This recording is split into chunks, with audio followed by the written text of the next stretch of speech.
Good evening.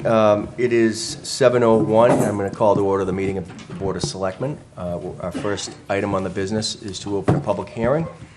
This public hearing is regarding the renewal of the cable television license of Comcast of Milton Incorporated, to be referred as Comcast. Comcast cable license was granted by the Board of Selectmen on October 16, 2008, and runs for the period of 10 years. This hearing is being held to hear from the public regarding the cable license renewal with Comcast and to comply with the regulation of the Massachusetts Cable Division. It is part of the continuing ascertainment process of our town, the town of Milton. Public notice was given on this hearing and was published in accordance with the regulations of the Massachusetts Cable Division. Here with us today is Comcast Regulatory Affairs and Government Affairs Manager, Catherine Maloney. Ms. Maloney, I understand you're here to listen tonight to this portion of the ascertainment process and that you will not be making any presentations. Right. I just think you introduced me. That's all I was going to do. So Okay. we have a stenographer, and we'll make the record available to the town. Okay, so you are here to listen, and we have a stenographer, which will, and the record will be made to our town. Okay. Working with the town on this license renewal is our attorney, Bill Solomon. He's been great part of this process, part of our team. I want to thank him for coming tonight. Are there any initial comments that you'd like to make, Mr. Solomon? Just one, Mr. Chairman. If you could come up to the microphone, thank you. Thank you. Good evening, board members. Just one comment. As the board knows, the licensing process is usually a process that occurs every 10 years. And usually results in a 10-year license. So this is the opportunity for the residents of the town of Milton, the businesses of the town of Milton, the institutions of the town of Milton, to be heard. What's fantastic about the cable licensing process, it's under the Federal Cable Act, which encourages both sides to figure out what really matters to them and what's important, and to sit down at the table and to negotiate that. Something that doesn't typically happen in a lot of other areas in the modern day. So what the residents and others have to say here makes a difference to Comcast. That's why they're here, that's why they listen, that's why they even have a stenographer. And that, what you have to say can affect the ability of the town to achieve its goals. So I suggest that folks not be shy about speaking up. And additionally, folks oftentimes are concerned about repeating what's already been said. And sometimes people will say, well, it's been said, I won't say something. Well, in a few weeks, we could sit down with Comcast, and Comcast could say, well, only 2 or 3 people mentioned anything about that, but there might have been 10 people, 15 people here. So while everyone wants to keep what they have to say as concise as possible, please don't be shy about expressing in a thoughtful way what you believe the needs and interests of the town are going forward with respect to cable. So with that, thank you very much. Thank you, Attorney Solomon. And before I begin the hearing, I want to thank Barbara Martin from the Selectman's Office, our Town Administrator Michael Dennehy, Bob Patterson, and Jim Scroy, the school IT and town IT directors for their help in this process. Okay, I'm now going to call up Michael Lynch, our Executive Director of Milton Access Cable Television, for a brief presentation. Michael, if you could come up, thank you.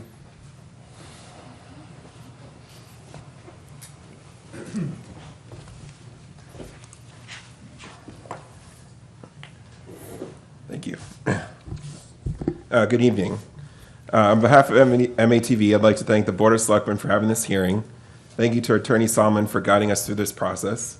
Thank you to Ms. Maloney, who has sat with us at the table to represent Comcast. Ms. Martin in the Selectman's Office for coordinating our meetings. Thank you to Town Administrator Dennehy for being involved in supporting us through this process. And thank you to the producers, volunteers, and residents of Milton. Thank you for coming out tonight in support of public access television. I have a statement I'd like to read about the past, present, and future of Milton Access TV. The mission of Milton Access TV is to develop and produce informational and educational programming for the town of Milton via cable and online channels, to provide transparency in local government by providing complete, unedited coverage of government meetings, to provide means for residents to learn about new technology, and to provide residents with the means to express themselves creatively. I've been involved with community TV in Milton for over 20 years. I first started my grandfather's weekly show when I was 13 years old. It was a family affair with my brothers helping me run the equipment, and my grandmother trying to keep my grandfather on script, or at least she tried to. After graduating, I joined MATV in 2008, and I've been the executive director for the past 7 years. Over that time, I've grown the station slowly and steadily by increasing programming, capital investments, and involvement in the community. We got our start in 2008 with no studio, no edit suites, no equipment. We received a production truck with equipment that was older than me at that time. With the help of Comcast, we purchased just a couple of cameras and microphones, lights, and a switcher. We leased an old, unfinished construction space with one office at the Pierce Middle School, and for 4 years, we filmed out of the back of my Jeep. We filmed everywhere. We filmed in people's living rooms. We filmed at Fuller Village, Town Hall, the library, anywhere we could find a backdrop. In 2012, we broke grounds on the Pierce Middle School and opened in August of that year.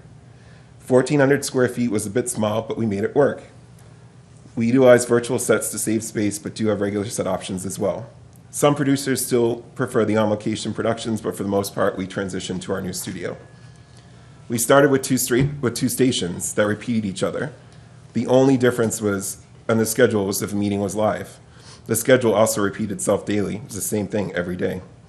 As the years went on, we began to grow, and the community began to see the value and quality of programming that MATV delivered, and also that we provided complete transparency with relation to government programming. This also drove community requests for more government meeting coverage. In 2008, we started with 2 government boards, and as of this month, we are now covering 7, and we would hope to be able to cover more boards in the future as more requests keep coming in. We stride ourselves on being a trusted resource and asset for community members and local elected officials with our government meeting coverage.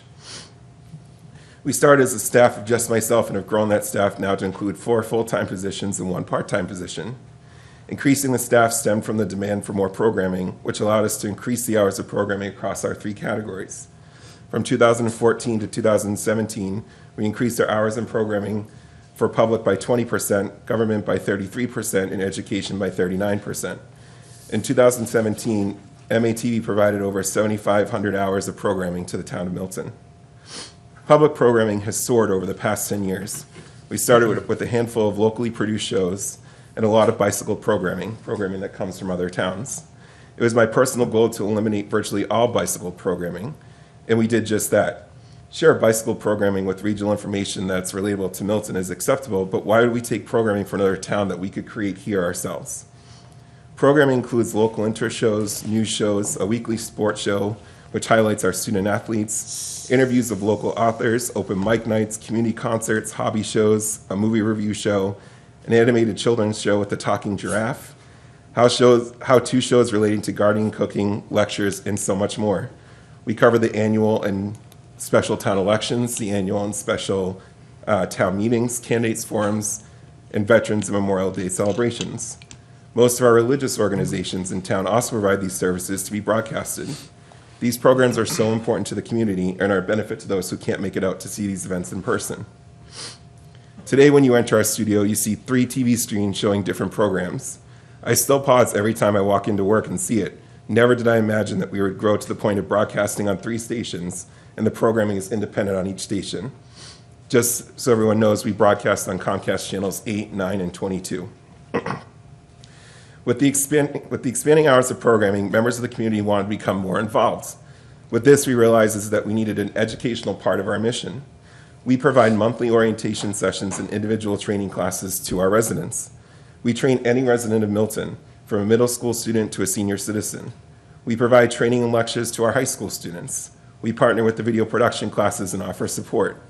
In the summer months, we partner with the Milton Public Schools to offer classes in their summer enrichment program. We also run an after-school program at the middle school 4 times a year, where our main studio is located. In the future, we're looking to expand these after-school activities to the high school. As for capital investments, MATV first invested in a portable studio that could be taken on the road with us in the back of my Jeep, while we planned the construction of our main studio. Since then, MATV has invested in 2 other studios, one located at the Pierce, which is where our main office is, as well as a studio along with an accompanying Mac computer lab at the high school. 2 meeting rooms at Town Hall are fully equipped with broadcast equipment and can broadcast meetings live, as well as stream on the web. MATV installed broadcast equipment in the high school auditorium, which is heavily used for town meetings and events. The final room that we built out is the room that we're currently meeting in today. We offer an internship program for college and high school students to get real-world experience. We tailor these internship programs to individual students so they get their best experience. 2 of our high school interns have gone on to pursue degrees related to TV production. MATV is also well connected in the community through various partnerships that include the Milton Rotary Club, the Milton Chamber of Commerce, Beth Israel Deaconess Hospital Milton, the Milton Public Library, Fuller Village, the Milton Substance Abuse Prevention Coalition, the Milton Garden Club, Milton Arts Center, We Are Milton, and the East Milton Neighborhood Association, just to name a few. We work closely with town departments and public schools. We work closely with town departments like the public schools, the town clerk's office, the Council on Aging, the DPW, the Parks and Rec, IT, and Health Department. To further connect us with the community, we've also recently launched a monthly newsletter and provide all of our content free of charge online on our video on demand website. I would like to thank Comcast for their support of PEG, especially for MATV. They've been great partners over the past 10 years, and we look forward to working with them for another 10 years. In that time, we hope to accomplish a few things. First, we would like to search for a larger facility for MATV, a facility that can serve as a media hub and training facility for the town. Secondly, we would like to explore providing closed captioning services to residents. Third, we'd like to upgrade some of our remote studios so that they would be HD ready. Fourth, due to the increase in demand of our sports programming, we'd like to purchase a production truck, as well as partner with the public schools to install a fully equipped press box at Brooks Field. And lastly, we'd like to continue to grow our hours of programming to 24 hours a day. We hope that Comcast will continue to provide sufficient funding so that we may accomplish these goals. We'd like to work with Comcast over the next 10 years to gain access to an HD channel and have our program lineup appear in the electronic programming guide. We've had so many requests for our programs to be included in the EPG so that residents can set their DVRs and record programs. We look forward to hearing from Comcast as to what we can do as the Access Center to make these requests come to fruition. We've accomplished great things with the current license. Imagine what we can accomplish with the next one. At this point, I'd like to mention I have several letters and video testimonials from producers and community members that were unable to attend this meeting, and I would like that added to the record. In the interest of time, I will not read these letters, but like to submit them as evidence as part of the record. Before I conclude, I just have a few people I'd like to mention. I really would like to thank my dedicated and hardworking staff. Here with me tonight is Shane Brandenburg, Director of Operations, Tom Pilla, Director of Original Programming, and Gerard DiPaolo, Director of Editing. Our part-time assistant, Sean Doyle, couldn't be with us tonight. We wouldn't be who we are today without them. I wouldn't be here today without them. My staff is the backbone of the station, and they continuously work to provide the highest quality program to the residents of Milton. They work well with producers to bring their ideas to fruition. I always can count on them to come in early, stay late, and cover last-minute events. I just want to thank them again as they're working behind the scenes tonight to broadcast and stream this meeting. Thank you to my executive board, Bernie Lynch, LOLs, Marvin Gordon, Frank Giuliano, Becky Padera, Ada Rosemarin, Bruce Pearson, and David Burns. They volunteer their time monthly to enact policies and provide me guidance to me and the staff. They allow me to develop ideas and see them through. I truly appreciate the work they do. Thank you to the producers and volunteers for providing us content to air on our station. We couldn't do it without you. I thank them for coming out tonight and our support. Thank you for the town of Milton for granting us the contact and trusting us to be the Access Center of Milton. And finally, I also have to thank Chairman Burns for his service to the town and also to MATV. Milton has benefited from the hard work and dedication of Chairman Burns that he's given over the past 3 years. Chairman Burns has also been the Board of Selectmen appointee to our board for the past 3 years and has always been very supportive in what we do and helps us fulfill our mission. Chairman Burns, you'll be missed, but please don't be a stranger and stop by at the station anytime. That's all the comments I have. If you have any questions from the board or the public, I'm happy to answer them, and thank you for having me here. Michael, I wanted to quickly thank you and your staff. We know how hard you work. We know the level of programming that you produce. Our residents rely on it. I think that we've seen more and more programming evolve over the last several years, and it's a credit to your leadership and your staff and their commitment and passion for all that they do. And we're very fortunate, and I want to thank you for your testimony tonight. It was spot on and very professional, and we appreciate that. Thank you. Katie, good? I agree. Nice work. Thank you. I remember that old truck. You brought it a long way. Okay, so just to lay it out for everybody so that clear how we're going to operate going forward, what I'm going to do is I'm going to focus now on taking some questions and comments pertaining to those interested in discussing or following up on Milton Access Television first, okay? And then I'm going to have testimony from both Bob Patterson and Jim Scroy, from the IT directors from the town and schools, and then I will open it up to public commentary for the rest of the crowd here, comments and questions, okay? So do we have anyone who has a time restraint related to Milton Access? Deborah Felton, why don't you start us off then? Thank you. Could you state your name and address, please?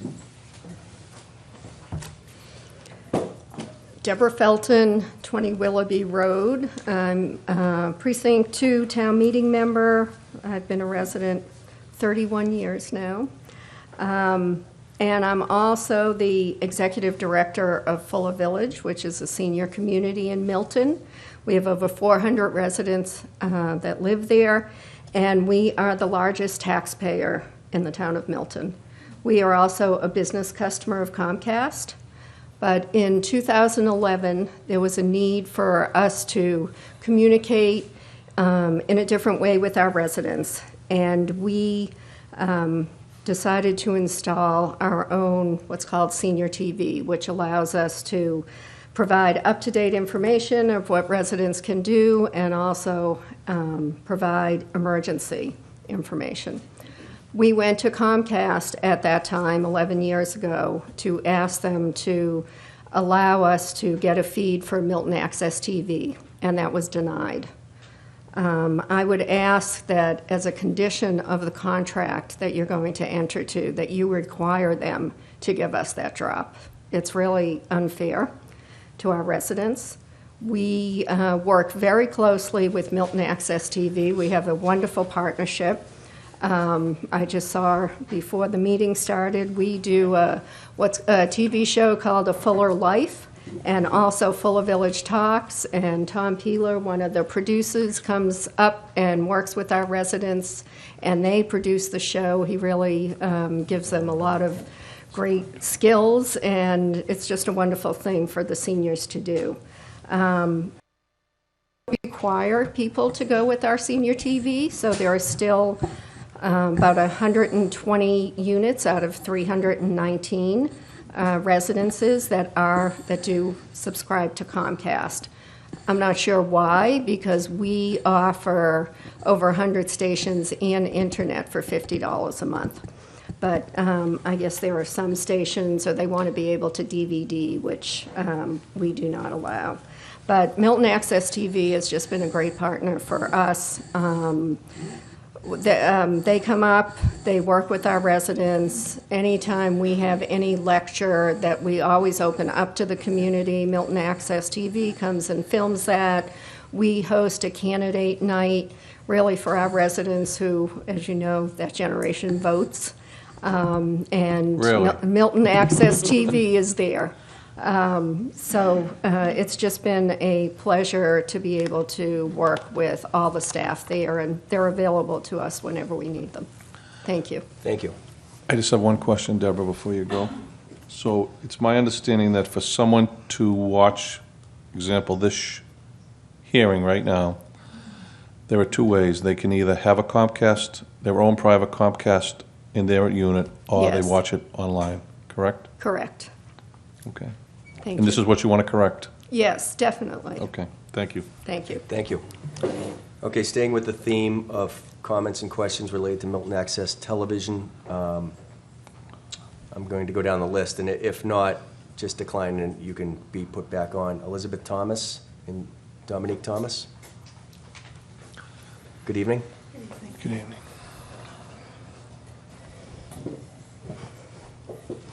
We're a tag team. So I'm Elizabeth Thomas. This is my daughter Dominique. She's a freshman at Milton High. We live at 106 Blue Hills Parkway. I'm a Precinct 2 member, and I am an avid fan of Milton Access TV. As a mom of two children in the Milton Public Schools who are very active, lots of activities and different events, there are always conflicts. And as much as I'd like to be at every event in town, I am I've been living in Milton for 15 years, and I like to be involved and to know what's going on. I can't possibly be at every event, so I rely heavily on Milton Access TV to bring it into my living room. Just last night, we came from, we had to go up for the music lessons at the high school, and I wanted to hear about the board member who was being added on to the Blue Hills Regional Tech. And while I was preparing supper, I was able to have the television on. So it's that kind of access, and it's that kind of availability that Milton Access TV affords us. For my own personal life, over the past 2 years, my beloved homeland of Dominica was affected by 2 different hurricanes, and I needed to get the word out to help with the relief efforts, and it was Milton Access TV to the rescue. They put out information to the public. They allowed me to come in to do a public service announcement, and I was able to get help from fellow residents across Milton to help. My daughter Dominique was last year's Project 351 ambassador. We needed to spread the word and to get the public involved in helping with fundraising efforts to collect used clothing for cradles to crayons. We needed, they helped her put also a public service announcement to get the word out. And that's what I like about Milton Access TV. They're always willing to come to your assistance, to just help spread the word. And I look forward to just being at every event in my living room, just through Milton Access TV. I want to thank them. I hope that we can continue to have them broadcast and to be the voice for us and to be representative for us when we can't be there in person. Okay. And also from my experience as probably the youngest person in the room, while I was developing my public service announcement, it was really great because MATV offered me the opportunity after I shot my public service announcement. I got to learn to how to edit my own videos, which was good, and I really appreciate all the opportunities that MATV offers to young people to learn how to film and produce. So they've been very helpful for me. Great, thank you very much. I just want to add, just while you're here, how lucky we are, and through Michael's teachings at the high school, to be able to give kids at the high school and middle school level the ability to learn something that they might never have had that opportunity. And so obviously this has been a great benefit for you and something that we look forward to building upon, with our relationship with Milton Cable Access Television and Comcast. So it really is providing an open door for you to look at new avenues, to do new things. So that's great. Thank you for coming in and sharing that. Thank you, Chairman Bez. Thank Best you. of luck. Okay, Annie Davis.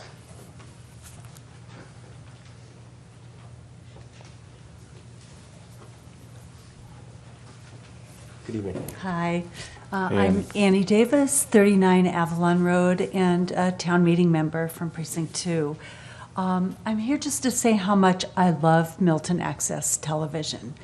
I look forward to the original programming, whether it's the show, Meet Me in the Kitchen, or of course, you all know I'm a fan of the show My Town Matters, and the entertainment shows. We would have never known. Yeah, my husband's show.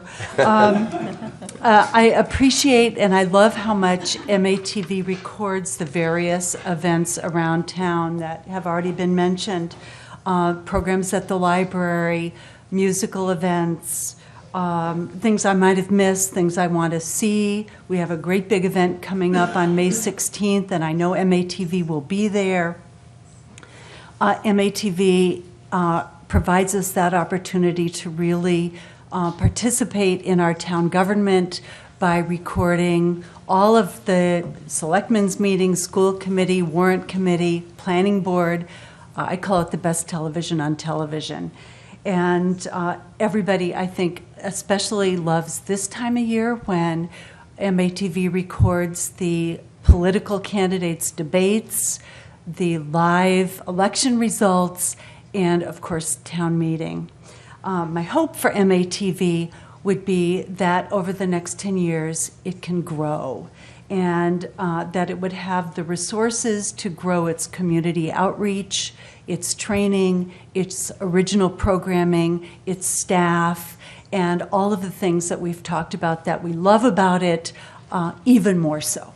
So thank you very much. Thank you, Annie. Thank you. Appreciate it. Marion Nelson.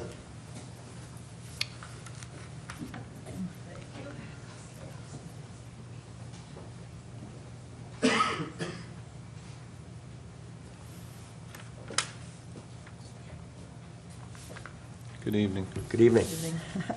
So my name is Marion Nelson. I'm a resident of Winter Valley.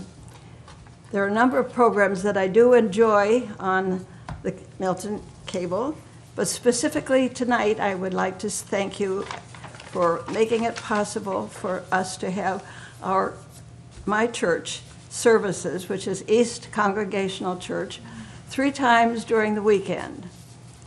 For the most part, I'm able still to get to church, but on the days when I'm not, and when the weather is bad, it's so nice to be able to watch the program, to feel like I'm participating with my church family, and I really do hope that we can continue to keep that available to the whole community. Thank you. Thank you very much. Mark Major.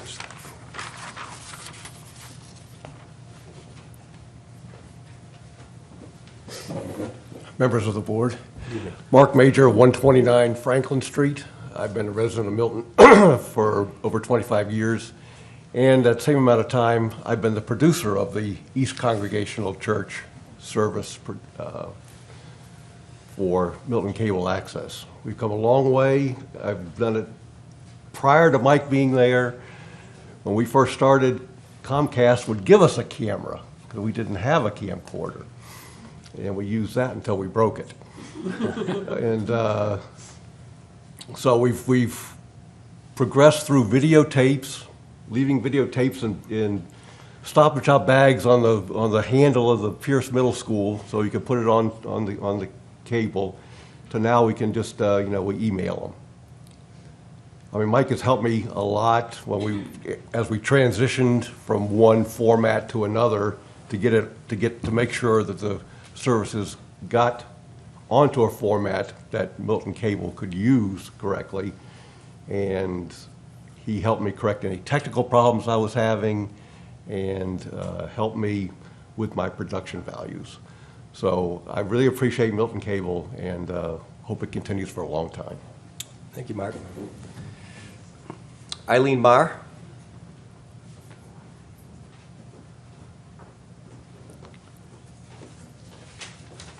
Hi, good evening. Good evening. My name's Eileen Marr, 20 Grove Street. For the past 12 years, I've had the great pleasure of hosting Real Talk, the Milton Access movie review show. When I started out, I would tape at friends' homes or wherever I could find a place. The equipment was okay, but nothing like the incredible studio, cameras, and editing equipment available to hosts like me today. The staff at the studio is kind, dedicated to their art, and always patient with my sometimes wacky requests. Mike, Tom, Shane, and Jerry work hard to make me and my show look phenomenal. Over the years, I've had the opportunity to interview Milton movie star Tom Kemp, Boston Globe movie reviewers Janice Page and Ty Burr, Joyce Colhaywick, Milton politicians, local merchants, and many Milton school students. When I'm recognized around town, I'm always eager for movie recommendations from people who recognize me, and so appreciative of their kind words when they tell me that I have steered them to a film that they had never heard of, but they wound up loving. It's my hope that the contract with Comcast will be renewed and continued for many years to come. Milton Access TV provides an invaluable service to the town of Milton, such as replaying all the local board meetings, town events such as Celebrate Milton. I speak for many of my neighbors when I say that we're all proud of our town and we all benefit directly from the shows and services provided by Milton Access TV. Thank you. Thank you, Eileen. Brian Kelly.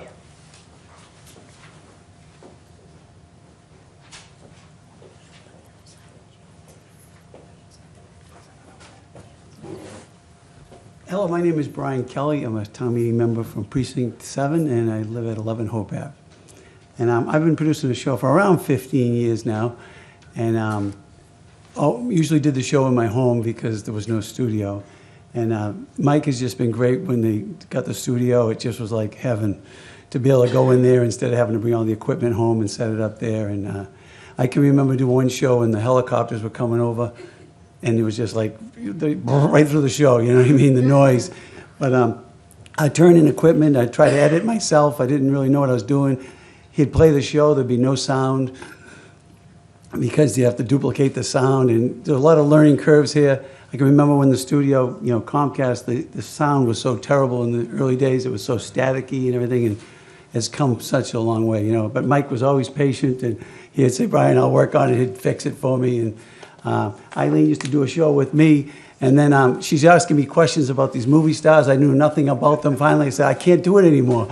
And so Mike took her hand and just helped her just get the confidence to do it on her own, and she's got a great show, and she's done a great job. So another thing people forget is it's a great archive. We had the 350th celebration, and Mike was there having a live feed in front of the town hall, and so all that's archive material that people are going to look back at years from now and say, wow. He's also been willing, they've been going on the road with us. We looked at the company that made the clocks that the 350th committee donated to the town. We went to Medfield. We had a great time. We filmed how they made the clocks and everything. It was a great time. It was a great show, and it was a lot of hard work, but it worked. So I want to thank him on behalf of the Milton Community Concerts. He's there all the time filming those for the public. Quincy Choral Society, which has many members from Milton, appreciates all the work that they've done in broadcasting their concerts. We are Milton, the Milton Music Fest. I mean, he archives all that for us. That's a 2-day celebration, a lot of time and effort. He's there, and so we very much appreciate that. So it's great coverage. He mentioned earlier about having having Comcast present us better on the menu, where there's blocks where the times of the shows actually are, so it's easier to record, and that more people who have these fancy televisions, when they preset these TVs, it will bring up Milton access instead of them having to hunt for it. So I hope that some of those changes are made with the new contract. And but that's at the green screen, with great additions. You know, he helped us experiment with that. I'm just kind of the guinea pig. He says, okay, Brian, we got something new here, let's go. And we've had a lot of fun, and I appreciate all they've done, and I hope it continues to grow and get better. Thank you. Ada Rosemarin. And Becky Padera. We're tag teaming tonight. That's right. Good evening. Good evening. I'm Ada Rosemarin. I live at 32 Columbine Road, and I'm a Precinct 2 town meeting member and school committee member, and I represent the school committee on the MATV board, along with that. And yeah, I'm Becky Padera, 44 Allen Circle, and I'm a town meeting member of Precinct 2, and I'm also a member of the MPEG Executive Board. So we're... Oh. You're on. Well, we're here to reiterate a number of the things that have been said, but we'll do it anyway, that we're just so grateful for all of the resources that MATV makes available to Milton.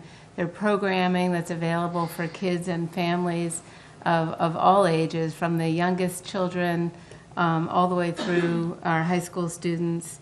The education that they provide for our middle school and high school students, training them in the field, giving them an opportunity to explore video production, and our middle school program, some of the initial attempts, we weren't really sure how it was going to go, and then we found that they were oversubscribed. There was so much interest in them. So we're on the right track, and we hope that MATV will be able to continue to do more of that type of education for our kids.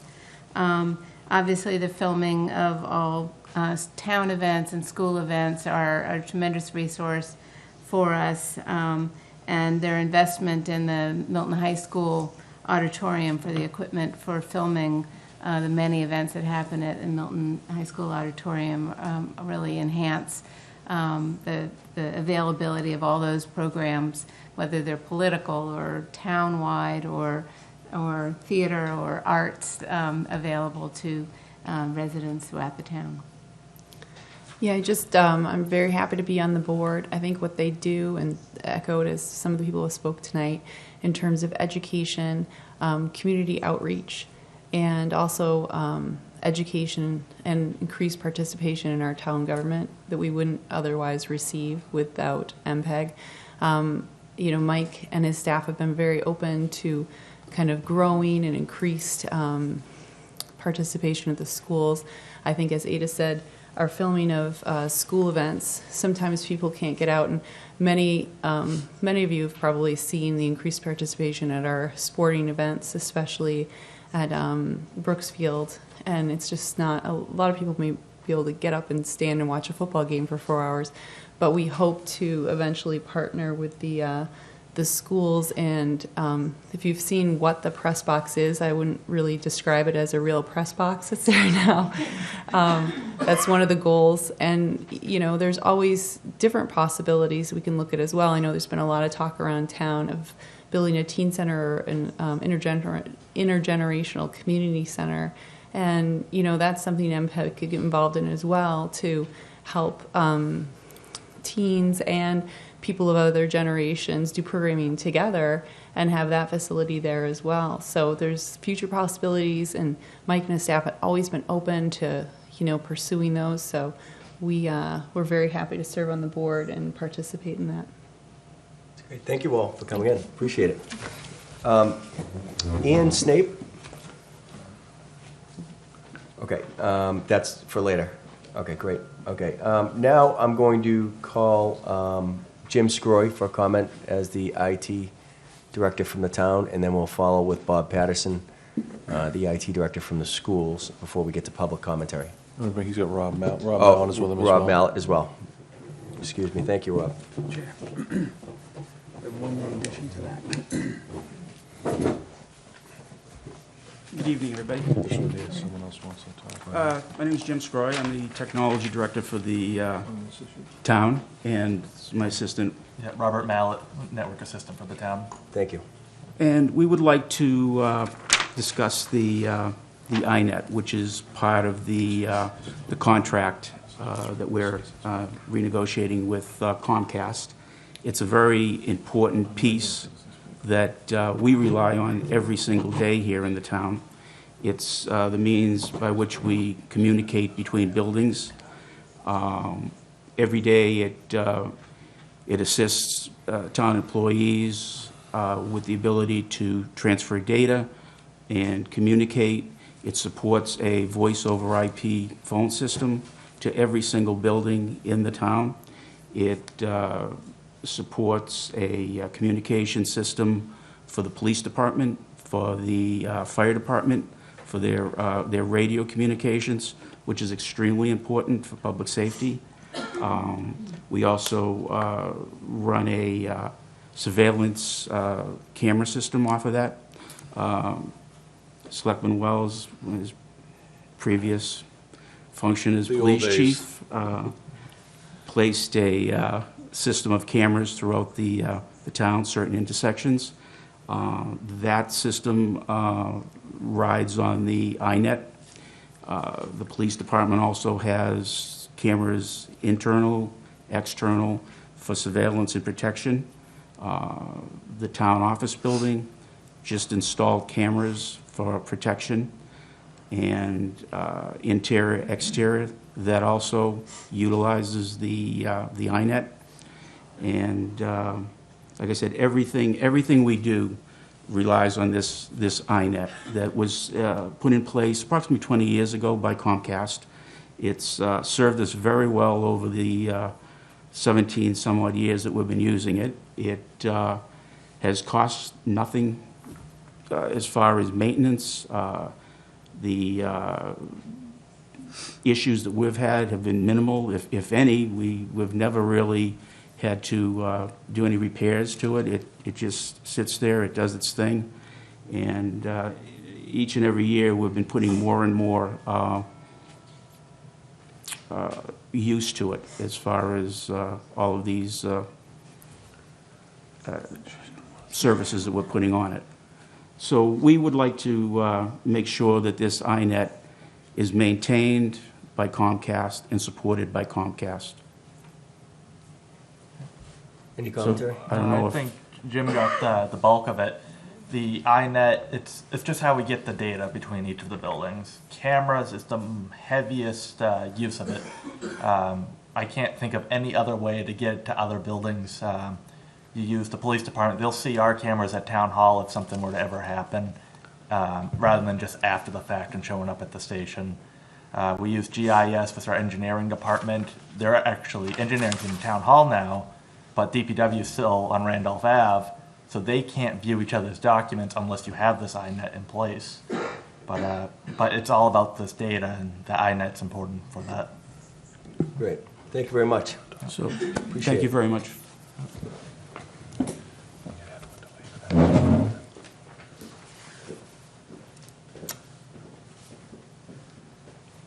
Okay, Bob Patterson from the schools. Thanks, Bob. We know there's a couple more citizens that came in, so the chair's going to go back to Yeah, that. what we'll do is we'll add on right after Bob speaks, and then we'll get to the open public commentary as well. Hi, I'm Bob Patterson. I'm the IT director for the school department, and I've been there for about 17 years, and since I arrived, we have made use of the iNet for data transmission throughout the school buildings. It's not only our backbone, it's our lifeline. Without it, none of the buildings function at all. They need to work together to work as one. Every department, every system, every piece of software relies on either the other buildings or the internet. And if Comcast were to no longer support our use of the data on the iNet, we would literally be crippled. The radios that the offices and the custodians use communicate over the iNet. The camera systems all go back and forth over the iNet. The card access system that controls all the doors they all use it. The guidance software, the food service software, the business office uses software at the town hall for accounting purposes. It's endless. It is, we cannot function without it. And I'm just here to really stress that it is the most important piece of equipment that we use. And my big question is that Comcast, it's my understanding that Comcast's position is to no longer support data on the iNet, but support video on the same physical cable. And my position is, if they're going to support video, why can't they support the data? And what would change if they did no longer support the data? Is that something that we could then pay time and materials on, something that literally has had no service issues in my entire time in the town? So I would be strongly opposed to having that not supported anymore. Great. Thank you so much, Bob. Sure. We appreciate it. You're welcome. Just going back to, as we had a couple additions to people who are interested or involved with Milton Cable and or school, I'm going to call our former school superintendent and Milton Access Cable board member, Frank Giuliano.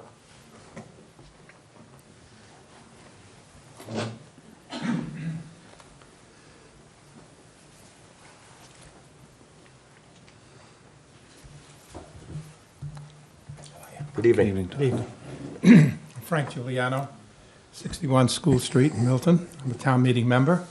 And I'm also on the board for cable and the treasurer for a long time, and I wanted to talk about that first.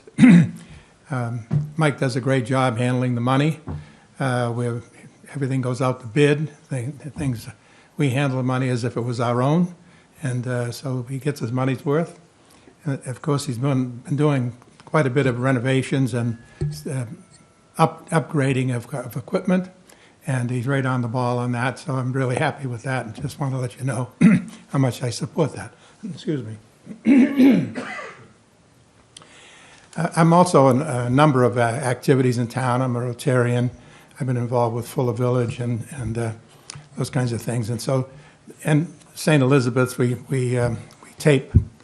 videotape a mass every week that goes on Monday through Thursday at 8 o'clock in the morning for people who can't get out.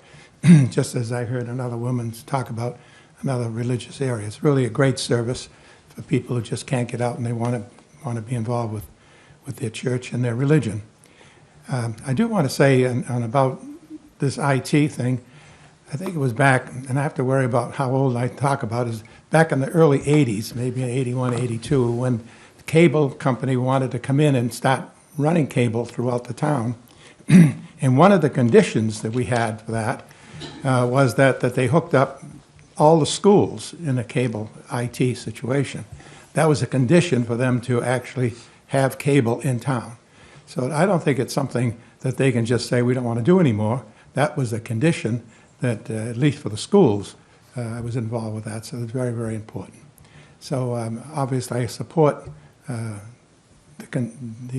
extension of the contract. They do a great job for the town, and the Rotary Club, the Milton,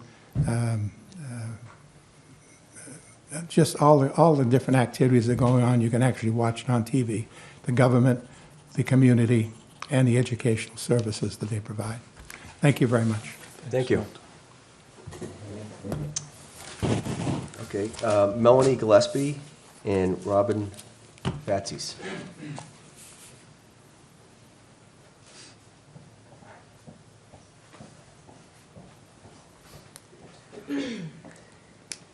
Hello. Good evening. How are you?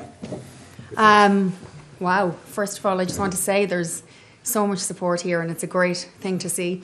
So my name is Melanie Gillespie. I am the producer of a fun kids TV show on Milton Access TV called Acting Up with Mel and Gigi Giraffe. Sadly, Gigi couldn't be here with us today. She's taking a nap, which is something she loves to do on the show. I sat down with Tom a couple of years ago, went over some ideas. He had, an idea that a kids' TV show would be very beneficial as part of Milton Access TV. I have a drama school here locally as well. So we based the idea for Mel and Gigi very much off what we teach in our program. We teach a lot about self-confidence, children believing in themselves, being self-aware. We do a lot of a warm-up and an exercise. We always play a fun game, and we're constantly interacting with the camera, that being the children at home. We bring children onto the show. They get to act and play along with us. And we offer an educational segment where we talk about a country every week, and we talk about things that they eat in the country, the capital and the population, and fun things about the country. And then myself and Gigi attempt to speak the language of the country. And that's probably the most entertaining part of the show.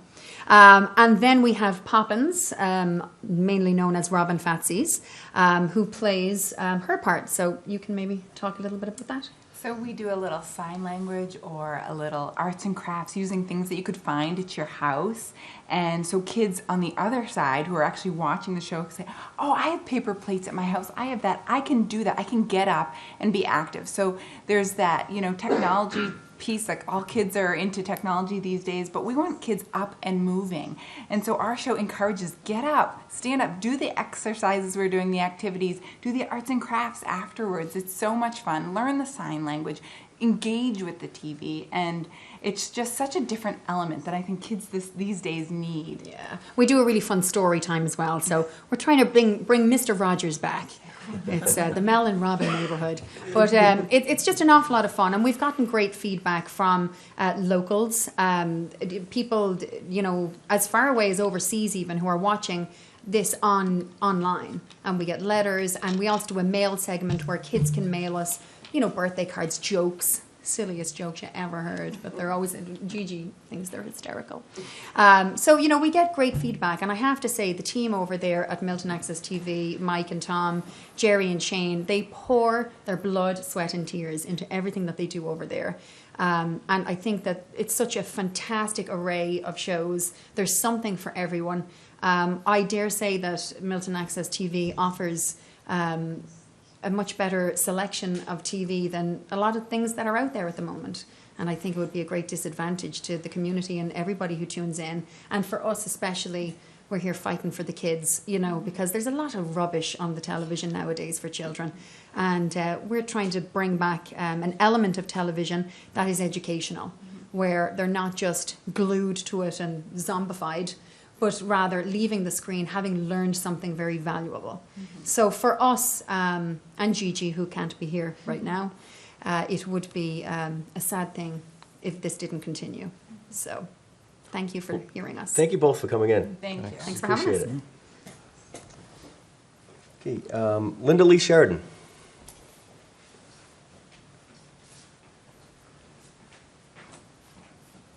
Good evening. Good evening. I'm Linda Lee Sheridan, town meeting member from Precinct 9. I wanted to speak tonight about the importance of Milton Access TV in my lives and in my life and in the lives of so many people that are involved in activities across the community. So, as you may know, I've been involved in Milton 350th and currently very involved with the We Are Milton, Milton Music Fest and fireworks that we put on every year in Hutchinson Field. And in today's society, really everything that we hear are snippets of information, right? It's like this many words or this picture and this caption that goes with it. But Milton Cable Access allows us to really walk into something and learn something, be involved in something on so many different levels that we would not otherwise be able to do. So speaking specifically with the Milton 350th, we created, with an amazing team of citizens, created a year-long series of events. Now, we knew that everyone couldn't go to every one of those events, but guess what? Milton Access TV was there.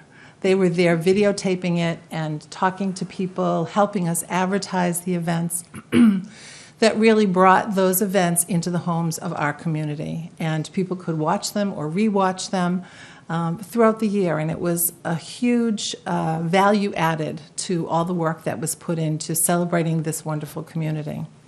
Similarly, excuse me, with the Milton Music Fest and fireworks, we hold this at the end of June every year, and some families have gone away for their summer vacation or might not be available, but who doesn't love fireworks?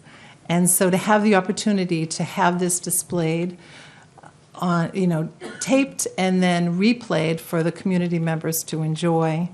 In addition, we love to celebrate our local talent, and it gives them an opportunity to shine on the stage and then during replays on TV. So I just think that in terms of the work that we do, supporting our wonderful community that we live in, Milton Access TV is right there side by side with every single organization that is out there doing this work and enhancing the work that we do by providing it access.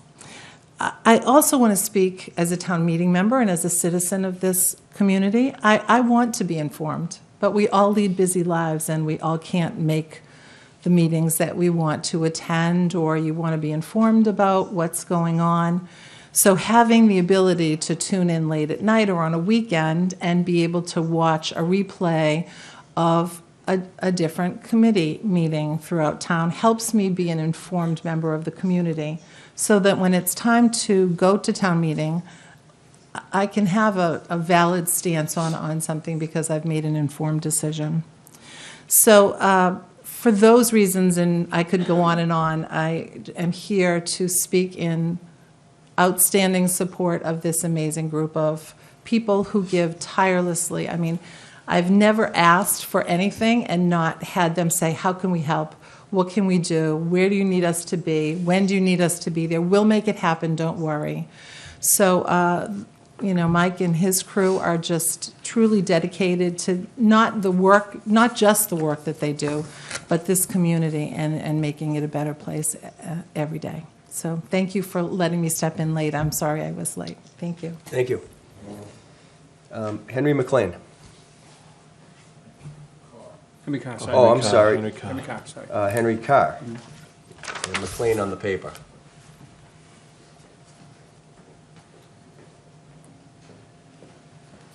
Good evening. I'm Henry Carr. I live at 676 Brush Hill Road, and I'm a town meeting member of Precinct 10.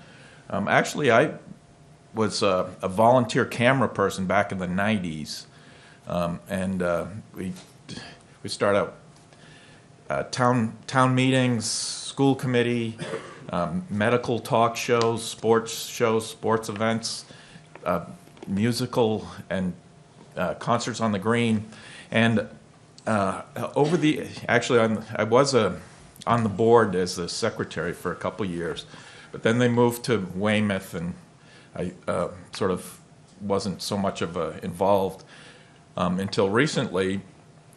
We had a program, Milton, MRTV, Milton Republican Television. We had political guests and town officials, and also John Cronin gave us a little bit of history on the town.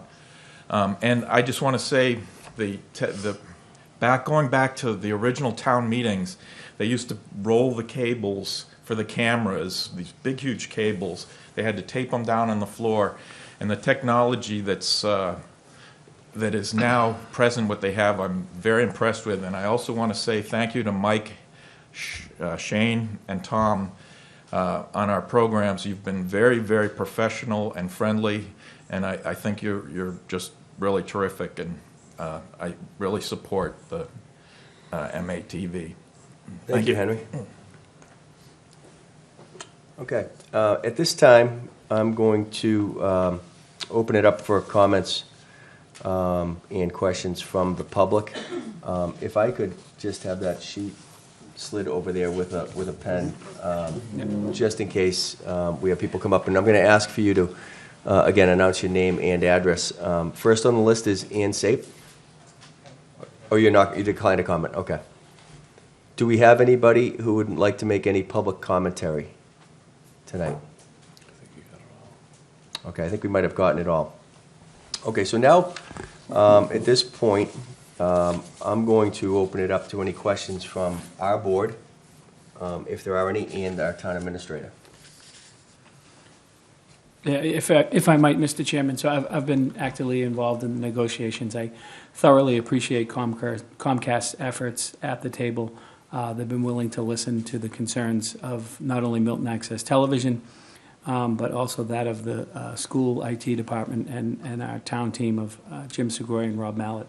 It's been a very productive negotiation that brought us to this ascertainment point this evening.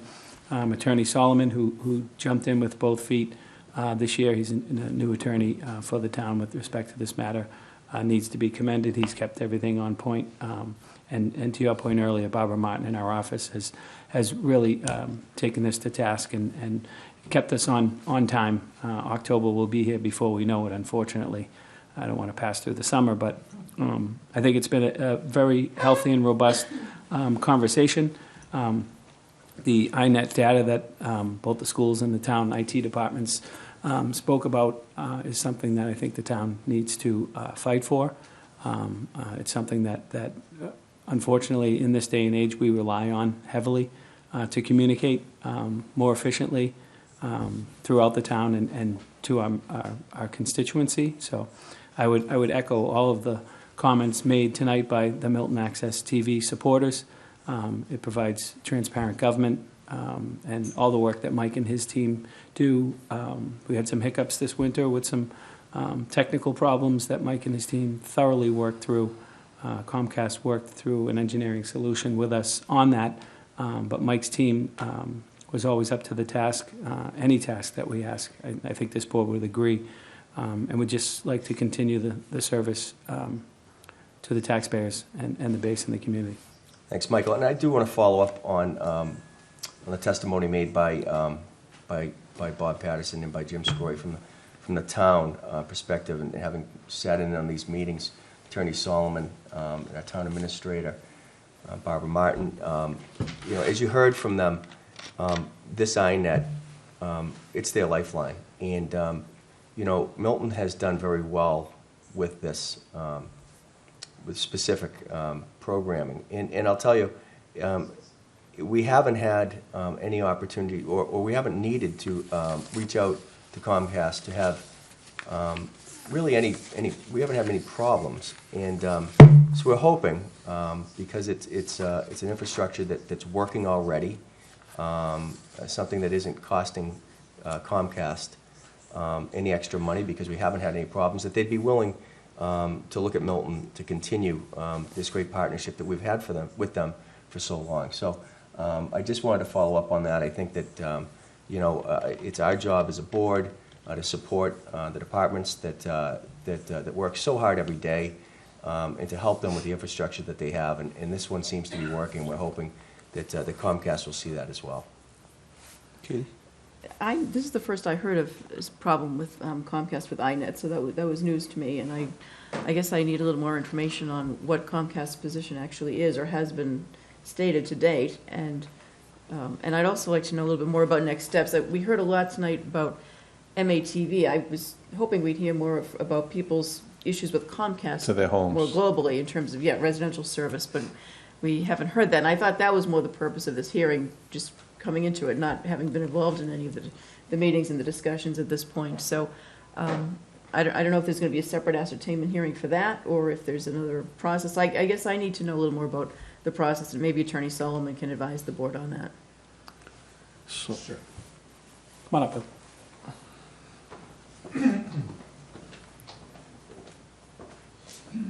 Thank you. Good question.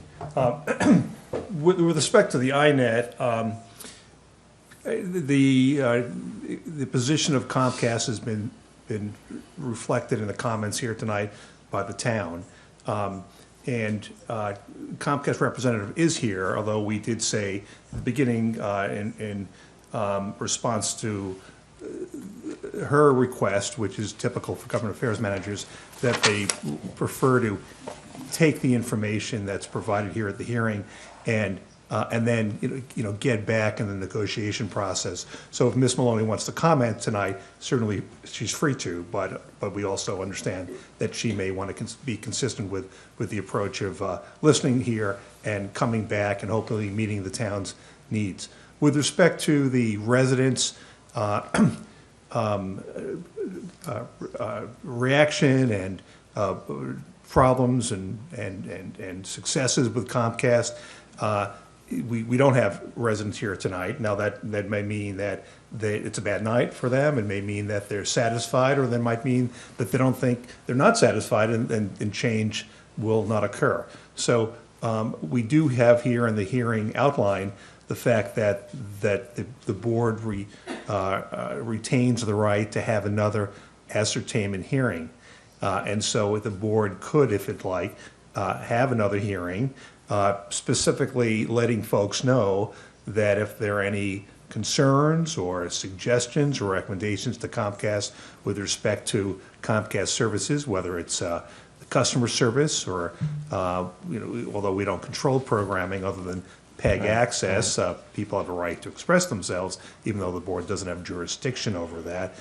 We could tailor that sort of notice. My suggestion would be that we do have a negotiation meeting set up for a week from this Monday with Comcast. At this point, having had two very good substantive meetings, I believe that they'll be able to come back and provide their positions on a lot of the financial questions, and most significantly with respect to the INET. So I think what we might do is see what the response is with respect to to those issues. And also knowing that in the license that I would prepare for the town, similar to your current license, that we would provide a wide array of protections for both the town, your financial interest, and for customer service issues, ranging from privacy issues to customer service office issues under the federal regulations, to telephone numbers and availability. And I think that that license will be as protective as any license can be with respect to those issues. So I think when we know more of the response for Comcast, I think then we can better judge whether there's a basis to have a further hearing. And I think tonight you should keep that open and reconsider a further hearing after the next negotiation session with Comcast. Okay, that's helpful, thank Great. you. But obviously, the INET is a big concern, and just hearing about it tonight, it is troubling to me if that is Comcast's position. Yeah, I should say that, as your counsel and the chair, Mr. Burns, had articulated this, I think we've had excellent negotiation sessions. I think Milton has made clear why the INET should be continued in Milton and why it's distinguishable from other communities. There are many communities that have a video return, PEG access video return, to get the PEG access programming back, but do not have an institutional network. Those are most communities. So the subset of where Milton is quite small. There are other communities that have a inclination to go to a municipal fiber system. But as stated here, we have a excellent fiber-based, with some coax, mostly fiber-based INET that was an investment of the company that was paid for by Milton subscribers that works very well, that doesn't have cost. And so the question would be why, when we have infrastructure that works well, that's cost-effective, would any side want to say, oh, let's only use it for some functions and not others, as pointed out by your IT folks? So that we think that because it's a well-run INET, to Comcast, great credit. If they didn't do such a good job, we wouldn't want it. Mm-hmm. But because they do such a good job, the town is asking them to continue doing that good job. And so in that world, where other people don't have INETs, where some towns have an INETs that don't work well and can go in a different direction, Milton is a small subset of communities where continuing the INET just makes sense. So in a world where sometimes a cable company is concerned if they do it here, they'll have to do it elsewhere, it's not really replicable in many other communities. And so we think they can distinguish Milton based upon the factors we've mentioned, and we think we've been heard at the table, and we're optimistic that the government affairs representative will be able to make the case to the folks who make the decision in Comcast and come back here and say, you know what, we can do that in Milton because it makes sense. We don't want to waste money. Let's continue with something that works well. Okay, that's very helpful. If you could just stay there, whenever you're finished, Katie, I just have one. So Thank you. Having been involved in this, and I didn't know this aspect of it, as far as the fiber and the internet. So for the people who don't understand this and the people at home watching, I'm going to give them a simple analogy that was taught to me when I went to my first meeting on. So almost everyone in the room has a phone of this type, whether it's an old flip phone or a brand new iPhone 10. This phone is only as good as the backbone that supports it, which in the Commonwealth of Massachusetts is about 40,000 cell towers. If you turned a switch and all those cell towers turned off, this phone would be worth nothing. You couldn't talk from here to the parking lot. Basically, that's what this INET does for us in the town of Milton. And my comments here are really specifically for Comcast and for you as our negotiators. We don't only want to maintain what we have as far as internet and communicative service today, across the internet, across the INET, across the fiber. We want to enhance it going forward. And 20 years ago, television, electricity, and the telephone were all independent of each other. Today, they're all linked. And we want to make sure that we maintain this because people in this community have become not just expectant on that. You've heard testimony tonight that from our public safety to our public education to the day-to-day operations of our government are dependent on it. So we really want to make sure that we not just maintain what we have today, but that we're able to enhance this going forward to meet the needs of the 21st century. And thank you for all your efforts. Thank you. Well, just one final consistent with what I said initially, that this is a process that works. And to Comcast's credit, it's a multi-billion-dollar corporation, but yet because it comes from a history of family-owned companies and then getting larger, as we know, that they still retain the local sense. Your government affairs representative, who's as good as anyone, if not better, knows this community inside out, knows your buildings, knows what works. And to Comcast's credit, that they're able, unlike some behemoths, I say, Google wouldn't come here, or Facebook or Apple, but Comcast does. And so I think what we have faith in is their ability to look at each community and their needs and interests, consistent with the Cable Act. And it is a company that can do that and distinguish and make decisions based on localism. And that's a credit to Comcast, and that's what we're putting our faith in. Thank you. Thank you for your efforts. Thank you. And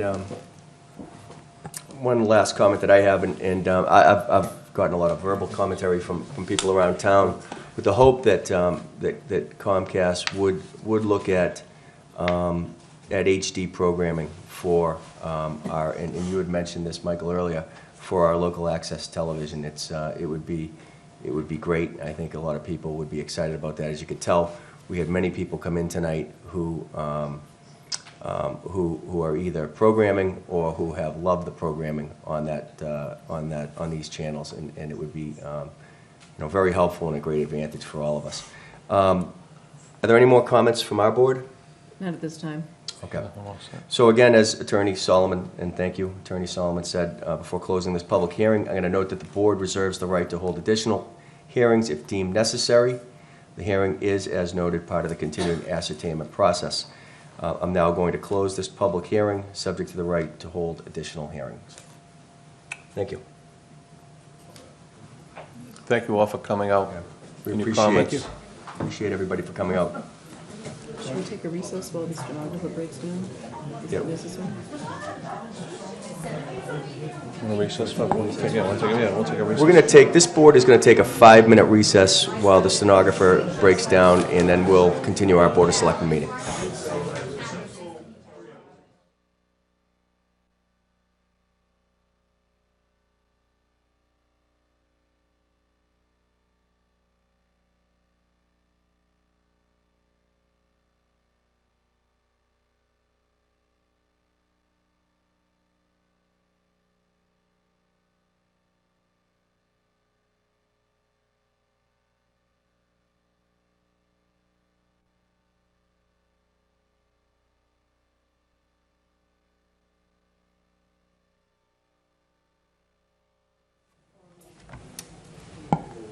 Okay, welcome back to the Board of Selectmen meeting. It's 8:25 after a short recess following our hearing regarding the renewal of the cable television license with Comcast.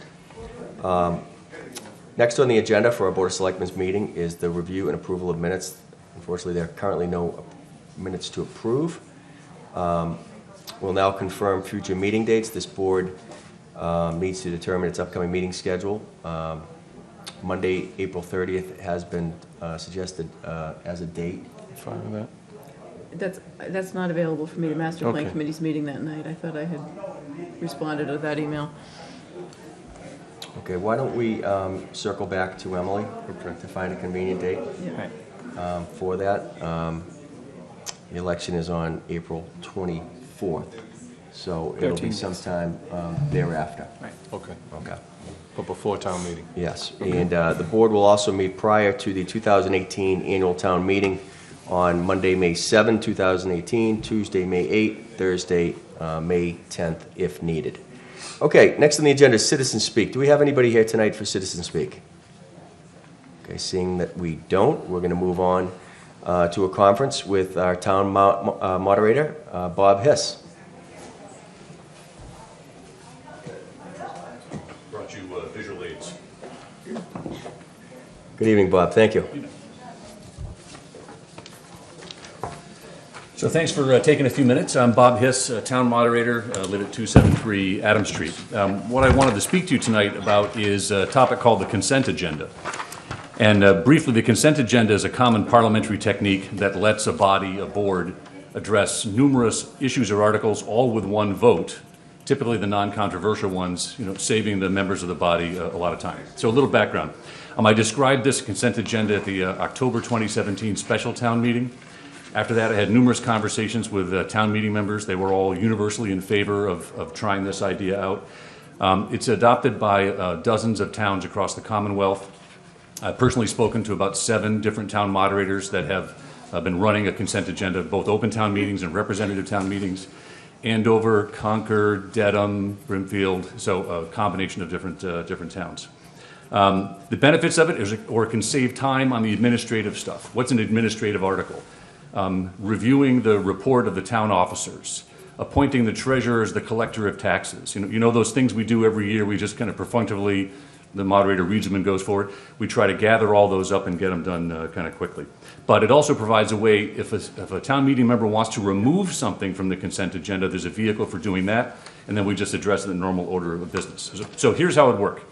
At the beginning of, I'll start with 5 days before the town meeting, and after all the town meeting members and the citizens have the warrant, I'll send out a letter. And the letter will have in it a list of what I have looked at over prior town meetings as the non-controversial articles. By the way, I've reviewed this with Brian Walsh, our former town moderator, asked him what the typical non-controversial articles are. I've gone back in my records, for example, and found the articles that no one has spoken to, no one asked a question about, there were no presentations, so they just get voted straight through. I'll send out a letter saying, I recommend the following 10 to 20 articles be considered in the consent agenda. So all the members will have a chance to know what the articles are in advance. We'll print out what the consent agenda is at town meeting, and they'll have the language before them. By the way, I'll get to the implementation of this in a second, just to describe how it works. So after all the Pledge of Allegiance and the swearing in and the new business, I will then call for a reading of the consent agenda. So I'd read through each article in the agenda one by one. It's just a short description, not the entire article. And if any member shouts out remove, I'll just look for a show of hands. If 5 people all raise their hands, it's automatically taken out of the consent agenda. There's no one has to debate. You don't have to give a reason. For any reason you want, you can just remove it from the consent agenda. And it's then put aside and covered in the normal order of business in which it's written in the warrant. Then you move on to the second item. You proceed quickly through. All the items at the end that are left in the consent agenda are voted on with a 2/3 vote.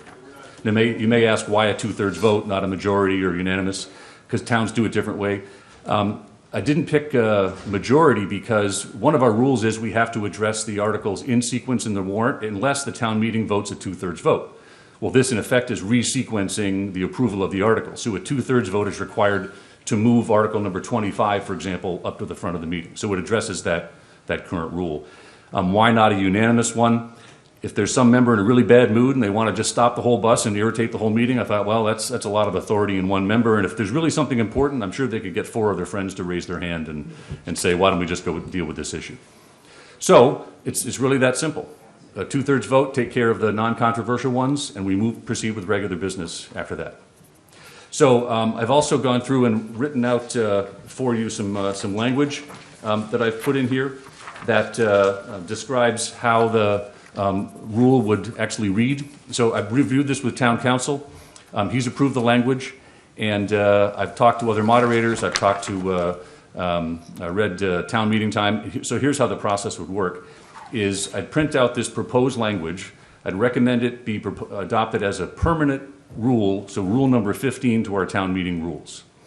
Once I opened up the floor for discussion, I'd recommend we elect a temporary town moderator. I've talked to Brian Walsh. He's willing to serve if the body is willing to have him serve as the town moderator. So since I'm proposing the rule, I shouldn't be ruling on the vote and managing the discussion.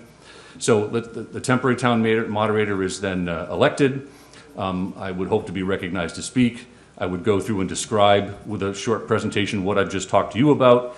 Then the moderator will open it up for debate, take questions. It can be amended, just like any other proposed rule, and then town meeting votes it up or down.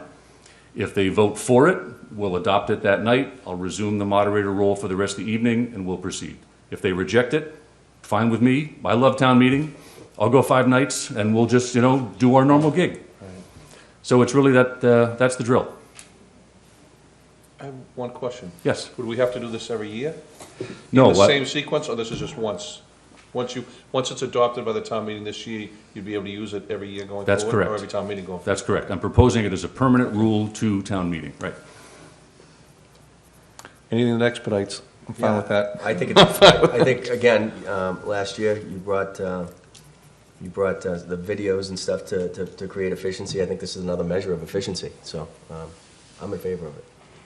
I also Okay. support the idea of a consent agenda, and we used it when I was on the board of the hospital. So Right. it's a good practical method, I think. I have one practical question for you, Bob. Yes. We're in a very unique year this year where the budgets that have been requested are all being recommended because of the amount of available funds that were available. We just coming off an override, the state aid increased more than was expected to. So if you're considering putting a lot of the budget articles, and maybe you're not, but if you're considering putting a lot of the budget articles in the consent agenda because of the very unique circumstances this year, I mean, I would think it's possible we could get through town meeting very quickly, possibly in one night, because there's some pretty straightforward zoning articles. There's not a lot of complex issues. There are a couple of citizens petitions. The one that I would be concerned about is we have someone coming from a great distance to speak on the municipal aggregation energy article. And if there were any chance that we think that this could go for only one night and we could wrap up because there's so much in the consent agenda, we need to give him enough notice that he should probably plan to be there the first night rather than the second night. And it may be that this won't happen and we'll still have enough to go a second night, but I guess until we know what you're planning to put in the consent agenda, and if you think that a lot of the budget articles might be in, and I guess town meeting members could object and take them out. So even with the best intentions, it could go for a longer period of time than we may be thinking. But Yeah, there's two schools. that's just of- something for us to think about. That's, yeah, good point. There's two schools of thought. One is the first year, walk before we run to let people try it. The other thought is go for broke and they can just pull them out. I've talked to some folks, they're more cautious to not try to put too many things in. And actually, I looked at the analysis last year. In terms of budgets, things like water, there's always questions, but sewer, there are not. Stormwater, there are always questions. So some go through and some don't. My thought was if people asked last year, and it could be any question, I was reluctant to put it in the consent agenda on our very first try, just because, I'm afraid about jamming too much change downtown meeting in the first night. But there were some that were 2/3 vote like bonding issues that have not had any questions in the last couple of years that we could try out. So at the high end, I had 19 of the 34. At the low end, I had about 10. So there's some swings in there I could discuss with some members. And Selectmen, if you have some thoughts on ones you think are particularly dicey. I mean, you're right, Kate. This is a year that, there's no contingent, non-contingent. There's, the money from the override is in this year's budget. I mean, it's actually good for you as well this year to have a year like this to be implementing this. Right. So I'm generally aggressive, but don't want to push too much on town meeting. But no one's objected to this concept so far that I've spoken to. But we'll put it on the floor and hear it. Yeah, well, it's possible we'd still go 2 nights anyway, but if there were any likelihood that it may go just one night because of the consent agenda, I think we just need to notify, especially the people coming, who are not town people, coming from a distance, so that they'll know when to be there. Or maybe we could even plan for that person to be on the first night rather than take the contingency out of it that there could be. Right. I know we do have, I think, 3 zoning ones at the end, right? 32, 3, 4 are all zoning related. Yeah, so. I think they're all pretty straight. They're fairly straight. One is a map, and one is just a minor amendment to the ice house. Yeah. So that's really required You by just, the AG. So the dog leash took 45 minutes, so you never Right. quite know. You never know. something. You never know. So. Right. You want to make a motion again? do you need our? I was surprised to see a draft motion. Do you need our position on this? I'd be happy with it, but actually, town meeting adopts its own rules, so we'd love to have your support, but it's up to you. I'm comfortable. I'll make a motion. You all right? Sure. So I'll make a motion to approve the implementation of a consent agenda at the May 2018 annual town meeting. I'll second it. Any discussion? All in favor? Aye. Aye. Thank you, Bob. Thank you very much. Before you leave, I just want to touch on another matter since you're here. Sure. You've been extremely efficient, and I know you've put a lot of time on this, but last week, Katie Conlon, Mr. Denny, and myself appeared before the Warrant Committee, and we all know they do yeoman's work, as Katie would share. But we appeared before them on what has been and I'm really speaking for this because both of them have, and the chair himself have put in way more hours in the years prior to this than I have had to since I've been on this board. But we are finally at the culmination of the demolition of the Hendry's building. And the three of us appeared on what I thought was going to be a 5-minute dissertation to approve a reserve fund transfer that was approved by, I think, 2 or 3 town meetings before, and as well as prior warrant committees. And to be honest, in all the years, and there's a lot of years I've been going to warrant committees, I've never seen the leadership of this community treated with such disrespect as it took place that night. There were because the MBTA was involved in this project, there were allegations about ongoing state investigations for misuse of money, things that just clearly should have never been brought up in the room and clearly did not belong being brought up. And to be honest, there were over 200, just the state police and the MBTA alone, there were over 200 residents that work for those agencies. Several of them that heard about this and watched were very offended by it. Mr. Denny and my fellow members have done yeoman's work as well as members before me to make sure that this gets done, and we're finally at. And I actually sat there for a short time thinking that we weren't going to move this, that they were going to choose not to move this money, which would have stopped what has just started dead in its tracks. And it just, as I've always said, we represent the citizens of this town. And if you, as I say, I'm not one to really complain, but I was truly upset, and I was not alone when I left that room that night, in the way that the members of the board, and especially the town administrator, were addressed regarding just a simple transfer. That's all it was, to get this project, which is about to happen for the citizens, especially of the Central Ave Business District. So I just wanted to convey that to you. I know the warrant committee is your appointee, and I appreciate all that you do, but it's something that needed to be said based on what took place that night. Thank you. Well, if I can reply, it's Sure, interesting absolutely. how groups form, right? You tee up a group, and groups create their own dynamics. And once they're formed, as you all know, there's no removing anybody on a I'm not asking you to do that, but is the moderator who appointed that board, and having been before dozens of warrant committees in 25 years, 30, I wanted to make that point to you so you're aware of it. And I'm sure you may have already heard about it. I would not be surprised. Yeah, I actually watched the show. I didn't hear the disrespect you heard. I heard 15 citizens exercising the one budget item they really control, the transfer authority. And interestingly, it even included a former selectman who's on that meeting. Oh, I'm fully aware of that as well. And I don't think he voted for the transfer, if I recall. So I think they're there to, as citizens with free will, to go exercise their vote, and I think they did that. So I fully respect that. I'm referring to the manner and to the comments that were made. Having worn a uniform representing this town, the most visible form of government for 34 years, I fully understand that we're citizens and we have our rights and our obligation to do things, but I truly believe that night that there were comments and assertions made, not just to the members who were there, but to residents of this town who happen to work for those agencies that just were uncalled for and have nothing to do with the Hendry's project. Well, sorry you feel that way. That's okay. I saw the same tape. I took it differently. So. Thank you. Thank you again for coming Anything in, else? Mr. Moderator. Okay, thank you. Thanks. Okay, we're going to move on to item number 7. We're going to have a discussion related to the Milton Bike Share Program. We have Lee Toma from our Bicycle Advisory Committee coming in, be attending with advocates and presenters from companies that do bike share programs.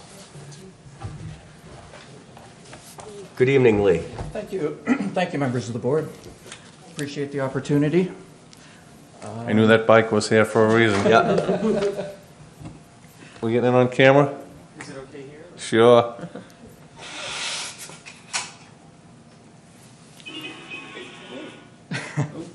So, again, thank you. My name is Lee Toma. I'm at 58 Aberdeen Road, and I'm representing the Bicycle Advisory Committee. And I have here with me Mr. Scott Mullen, representing one of our preferred vendors for Lime Bike. And he can answer any of your operational questions and, of course, show off representative bicycles. So a quick introduction to bike share.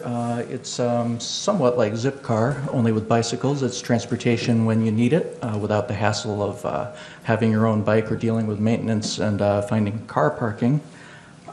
Next slide, please. Okay. So, for example, why would you use bike share? I often go to Milton Station and I see that the parking lot is packed full of cars. This is an opportunity for neighbors to bike from their neighborhood to the train station. They can save on parking money and they can enjoy health benefits and basically increase the amount of parking for the community. So many people here are familiar with the Hubway system, which was introduced in Boston in 2011. It's a little bit different from what we're talking about today. That system is available in Boston, Cambridge, Somerville, and Brookline, and a typical user would have an $85 membership. They'd use an electronic key and they'd plug it into the dock that you can see on the screen there, and it would release one of the bikes. They'd ride it to their next destination or near to their next destination and lock the bike up in another dock and then go to their destination. So, why wouldn't we have Hubway in Milton? There's a number of reasons for it. It's a publicly owned system. It's co-sponsored by businesses, universities, and hospitals. The map that we see here is a representation of the docks that are in place currently, and the nearest one to Milton is probably 2 or 3 miles away, even after 7 years of expansion of the system.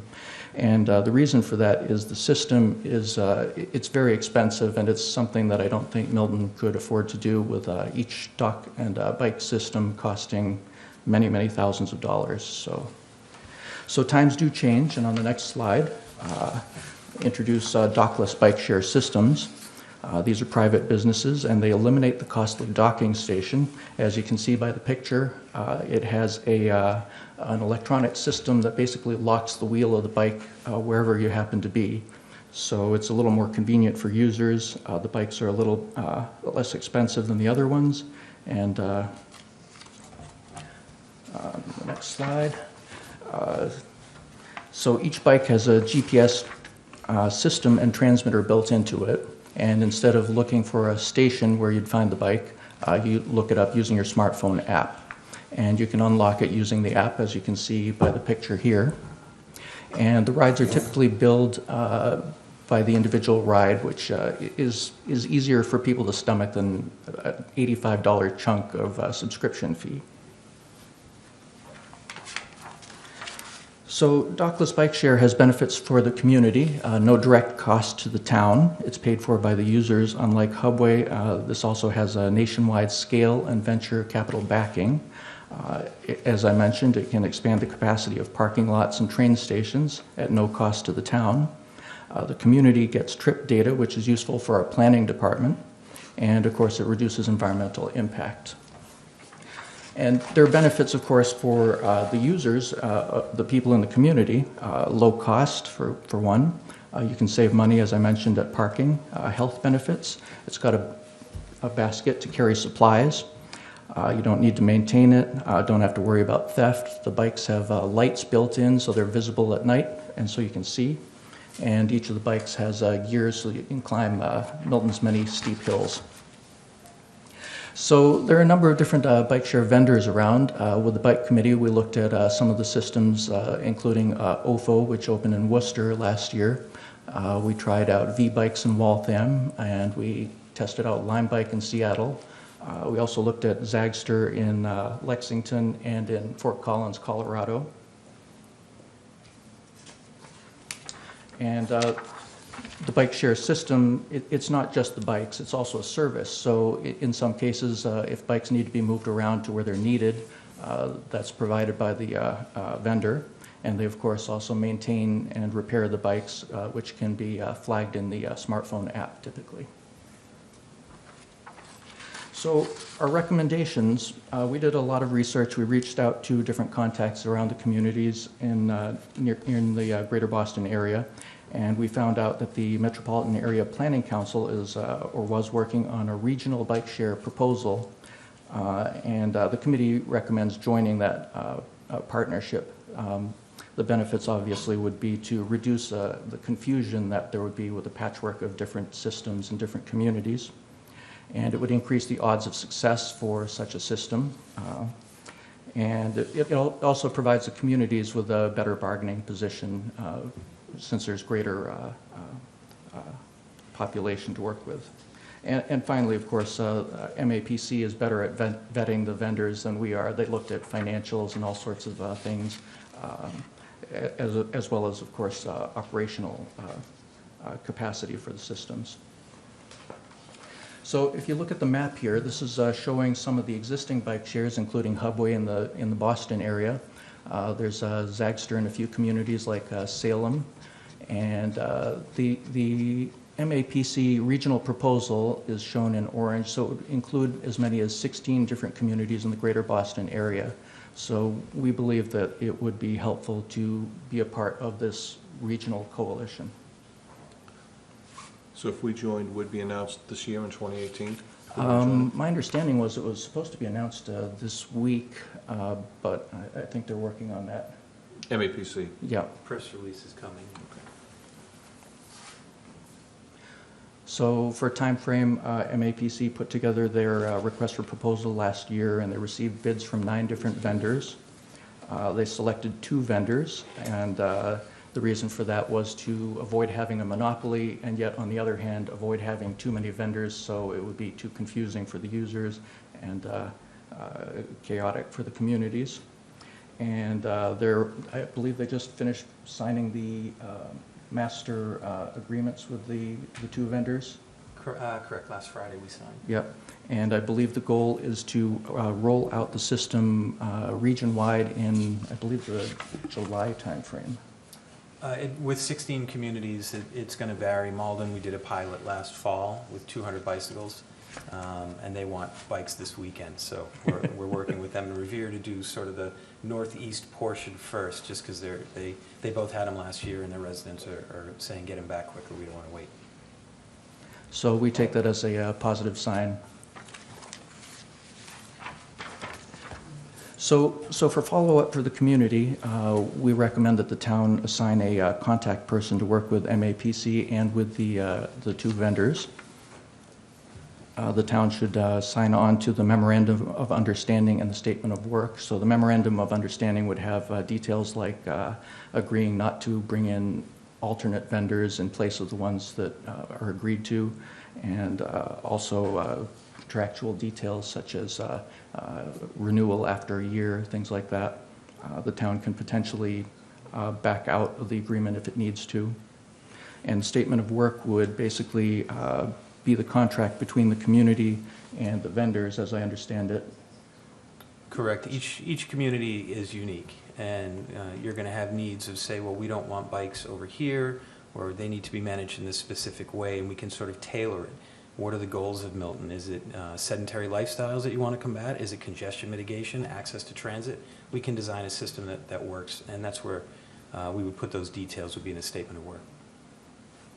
So, thank you. Yeah, so we recommend that the town work on the, or agree to the Memorandum of Understanding and develop a statement of work to coordinate with the vendors, select preferred locations for keeping the bikes. So we'd recommend having several bikes at the train stations, for example, also for the community, so you can get to the train stations, maybe in some of the playgrounds or schools.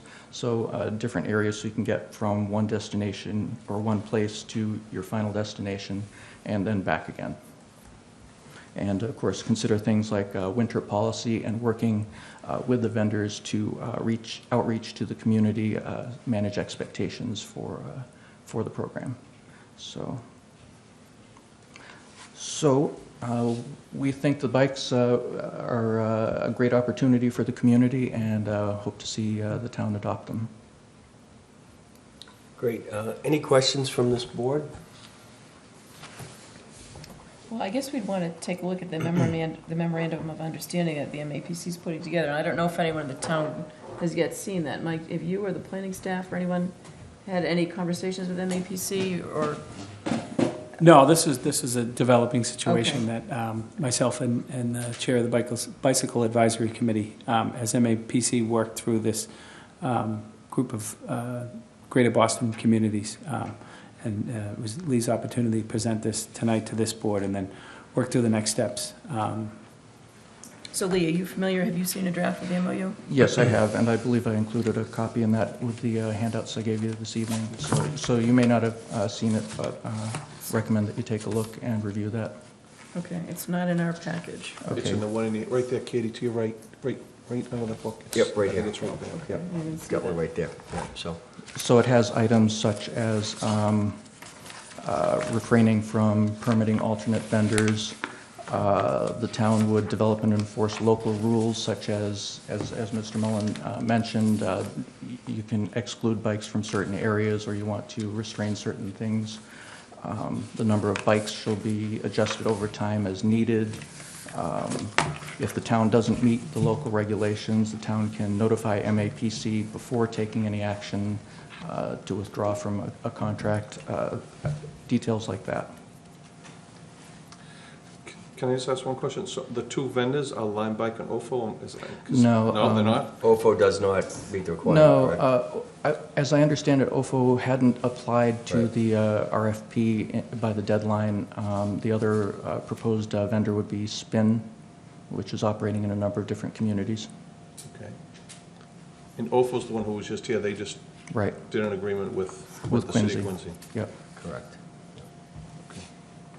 Okay, so I think that that this board, and the future board, should probably appoint a person. Yeah, appoint a person to sit on the committee, and gain information, and also come back, let each one of my colleagues digest the information as we move forward, because I think that there will be some relevant questions as we go along. I think it's pretty clear that a program like this is needed in our community. I think with access to the trails, access to the trains, having nonprofits such as Curry, the hospital, Milton Academy, and other places in town, Fawn Pond, we have schools. So I think there's a lot of opportunity here, and I think we are a bicycle-friendly community. I want to thank you for all that you've done, Lee, in advocating. You've been a good help to us. So I think that appointing a member of the next board, sitting on that committee, and taking this down the path would be very helpful. Okay. Yeah, and I think in the meantime, we should probably send this draft of a contract over to town council, at least to start taking a look at, see if we have any issues or concerns. And maybe the bicycle advisory committee maybe could be starting to think about locations to address just the issue that you just raised. Are we trying to address congestion issues, access to transit? So that maybe that could be something that you get started on the assumption that we probably want to go in this direction, but we need a little more time to consider the contract and some of the other parameters. Sure. We've included some of those details, some recommendations for bike storage sites in a report that we've shared with Mr. Dennehy. Great. Just one follow-up question I have. So Malden, this is going to be a second year going back to the city of Malden, or your first year?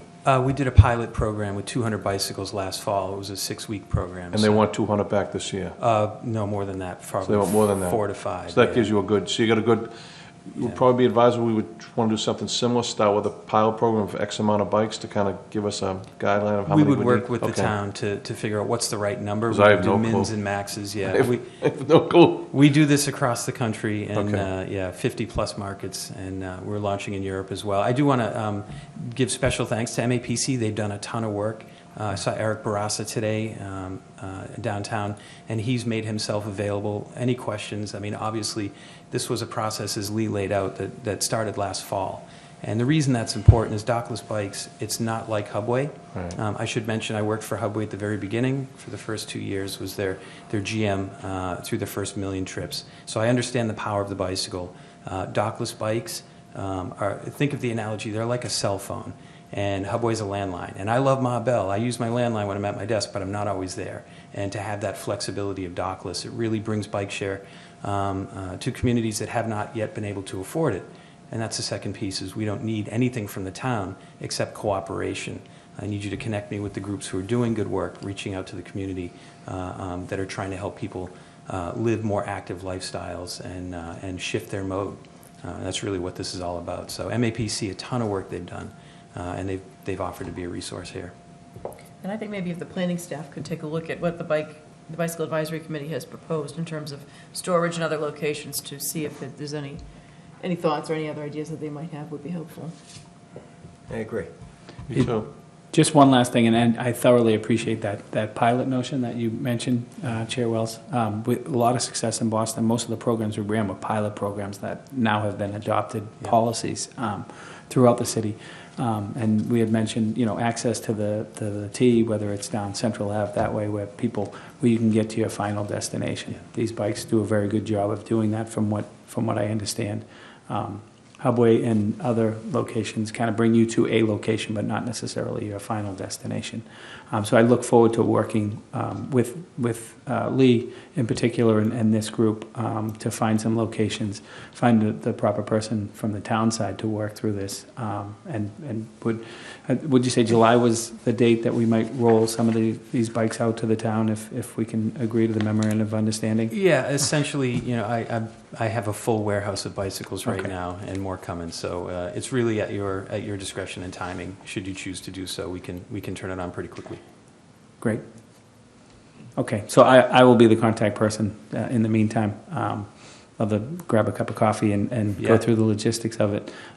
We'll send this off to town council, and again, MEPC does great work throughout the community. Milton loves how they work with us, and I'm sure this could be a very good product for the town. So, great. Thank you. Thank you. And where we put this back on maybe a May or a June agenda for follow-up, and we'll at that point have a little more information. Great. Thank you very much for the opportunity. Yeah, thanks for taking the time to come in here. We appreciate it. Thanks for bringing the bike in, too. Yeah, anytime.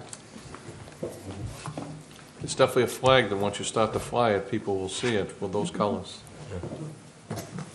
Yeah, cool colors. Yeah. You heard me lock it. It made a sound when I came in. It's essentially you scan the QR code on the back, and that's how you access it. But it's essentially locked to itself. Pretty cool. Thanks for having me. Thank you. Next on our agenda is discussion and approval of the Complete Streets policy. I'll move that we approve the Town of Milton's Complete Streets policy. Second. Any discussion? No. All in favor? Aye. Aye. Okay, next on our agenda, item number 10 is boards and committees appointment, the Animal Shelter Advisory Committee. I'll make a motion to appoint Daniel Daly of 15 Quarry Lane, Therese Desmond of 211 Center Street, Kath M. Henderson, is that supposed to be Kathy? Kathy.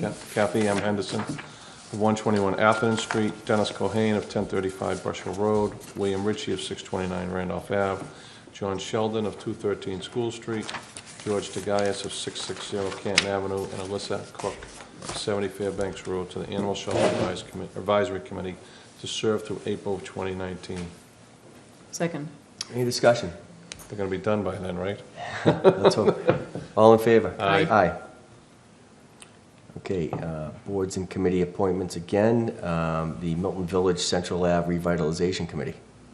I'll move that we appoint John Zikowitz of 245 Atherton Street, Michael Wilcox of 42 Hillsview Road, Everett Hayward of 26 Elliott Street, Ruth Hayden, 88 Wharf Street, Chad Lundeen, 23 Valley Road, and April Lamoureux, 249 Brook Road, to the Milton Village Central Avenue Revitalization Committee to serve through April 2019. Second. Any discussion? No. All in favor? Aye. Aye. Okay, can I move up the meeting of the trustees? Sure. Okay, Sure. I'm going to now recess the Board of Selectmen meeting to meet a meeting of the trustees of the Governor's Stoughton Fund. And I'm going to call that to order and invite for a discussion with the Affordable Housing Trust to come up and present to us.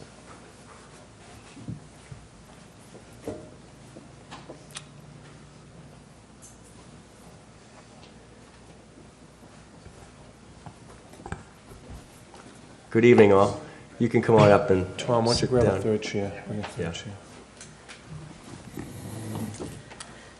Good evening. I am Julie Kramer, 58 Frothingham Street. I am the chairman of the Milton Affordable Housing Trust Committee. I'm here with two other members of the committee, Tom Callahan and Phil Murphy.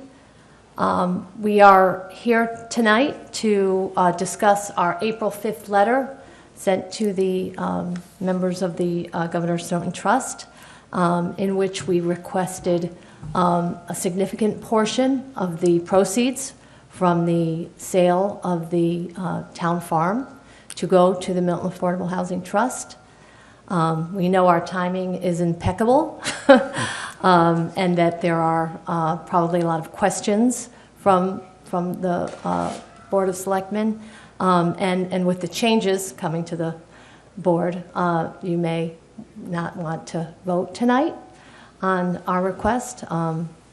We'd be happy if you did, but we understand that this is a significant amount of money, and there may be questions and comments from the board. So we open ourselves up for questions and comments and welcome anything you might want to ask. First of all, I want to thank you all for coming in and for the great work that you do. There's no question we do need more affordable housing, and we appreciate all the work that you do. And we had an advocate of ours who sat on our board, Tom Hurley, who really was great to work with in helping advancing the need. And so thank you for coming in. I will open it up to our board if there's any questions. As you did say, though, there will be some changes coming up with an election. And from my perspective, I believe that, I think that I'd rather take it under advisement from my perspective and move it down a little bit down the road for the member of five-member board to be able to discuss that. But I will open it up for my colleagues. So for full disclosure, I am our representative on the Affordable Housing Trust, so I'm going to, they know how I feel about this, I'm going to recuse myself from the discussion, but I know Katie's had some very good points, so I'd be welcome to hear what she has to say. Well, I don't actually have. All right, okay. points on this. The only thing that I think we need to get some legal advice. Right, well, on that's this what I, issue. that's what I was, Yeah. I knew you were Because gonna say. The Governor Stoughton will that we're fiduciaries, and we're acting as fiduciaries under, directs that the property, which has now been sold, so now we're talking about the proceeds, be used for the benefit of the poor. And the question has always been, is affordable housing for the needs of the poor? And there's been different interpretations and different opinions given on that over the last several years as this whole process has played out. So I think that's something that this board, or the future board, will have to get some legal advice on from town council and possibly from the Attorney General's office as well. So we have your request for $2.5 million of the $5 million sale, it's actually a little more than $5 million, but almost half of the sale proceeds, and we'll have to get some guidance on that. We're probably also going to need some investment advice, I think, for those funds as well. But we haven't begun to think about that because the sale just closed a couple of months ago. So we definitely understand, and we've supported. This board has actually submitted a town meeting article every year to try to get town meeting to appropriate funds for the Affordable Housing Trust. There was one year, the first year we submitted it, we were hoping, because we had a lot of free cash available that year, we'd get a pretty substantial amount to be appropriated for the Affordable Housing Trust. That didn't happen because some other priorities came up during the course of the budget process.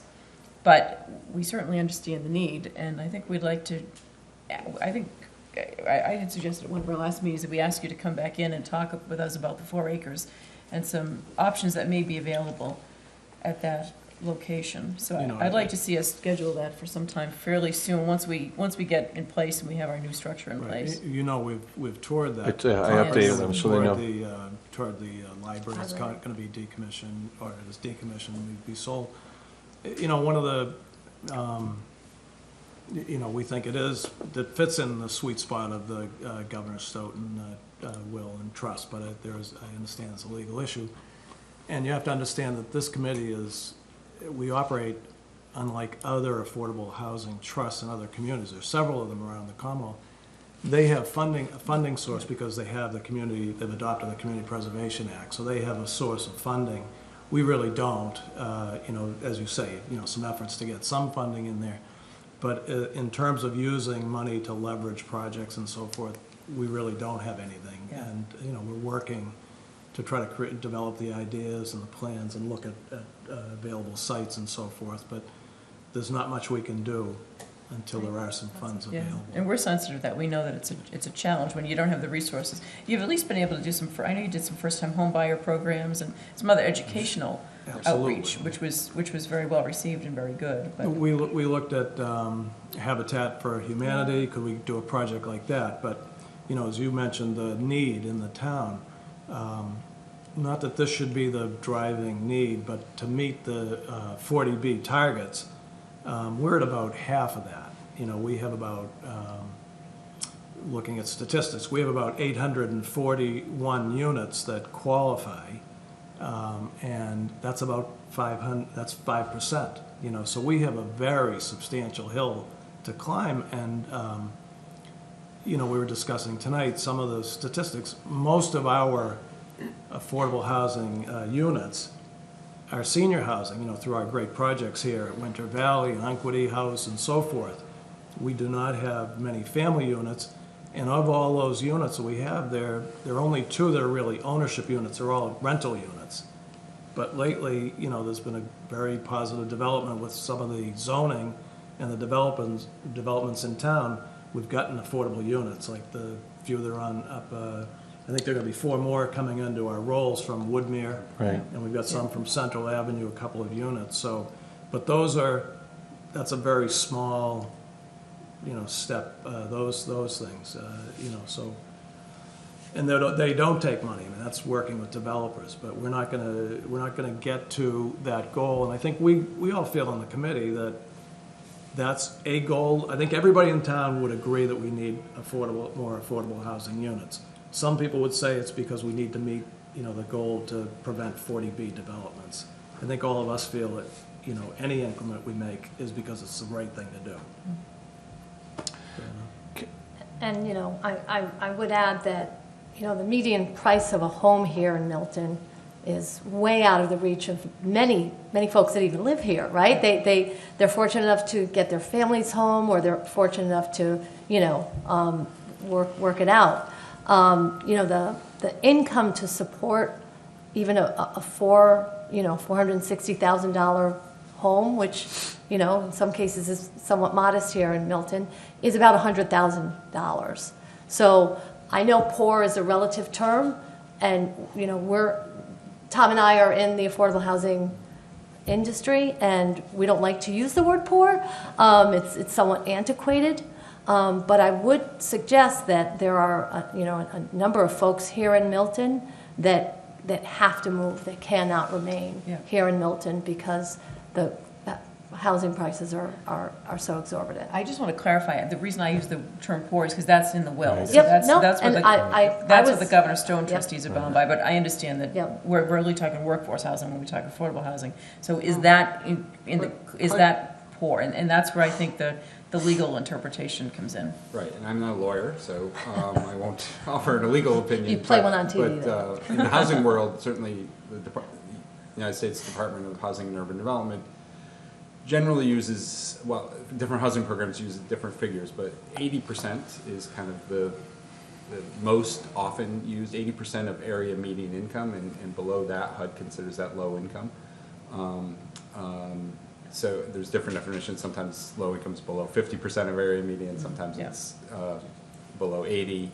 But I think that low income definition that HUD uses, I think, is a reasonable modern substitute for the word poor in terms of any programs, really, even if we go outside of the housing world. The lunch program. So I think it is getting some legal opinions about taking a will written in 1701, using the word poor spelled with an E,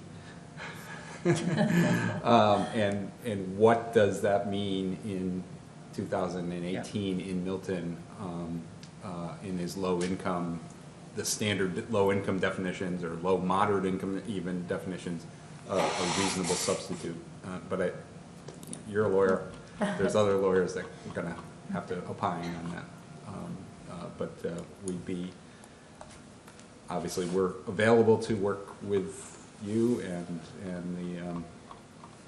the attorneys to try to figure that out over the next little while. Can you say one thing, Katie, once you're done? So I just want to follow up.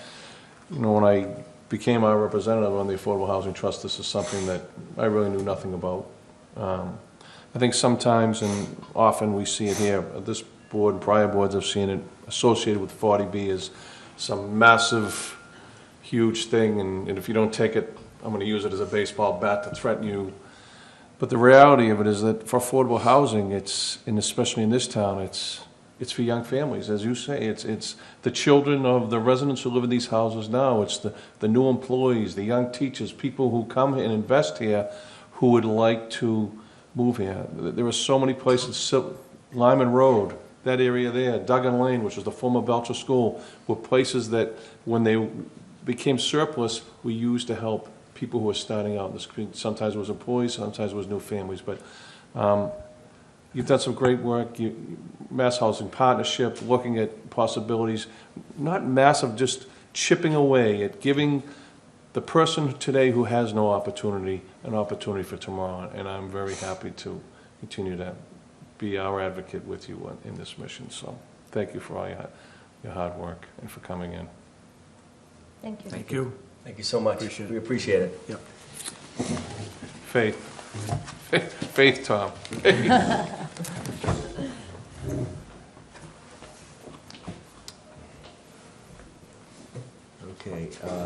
Okay, now next on our agenda for the meeting of the trustees of the Governor Stoughton Fund is approval of minutes. I'll move that we approve the meeting minutes of the trustees of the Governor Stoughton Fund from July 21st, 2015, September 1st, 2015, September 29th, October 6th, October 20th, 2015, January 26th, June 22nd, August 23rd, September 6th, September 7th, October 4th, November 2nd, and November 29th, 2016. January 31st, February 28th, May 2nd, June 5th, July 5th, August 28th, September 25th, November 13th, 2017, January 9th, January 29th, January 31st, February 7th, and March 12th, 2018, as written. Second. Any discussion? No. All in favor? Aye. Aye. Okay, so we can now adjourn the meeting of the Governor Stoughton Fund. Recess it because I'm sorry. We will recess the meeting of the Governor Stoughton Fund and go back into our regular Board of Selectmen meeting. Okay, item number 12 is the Town Administrator's Report.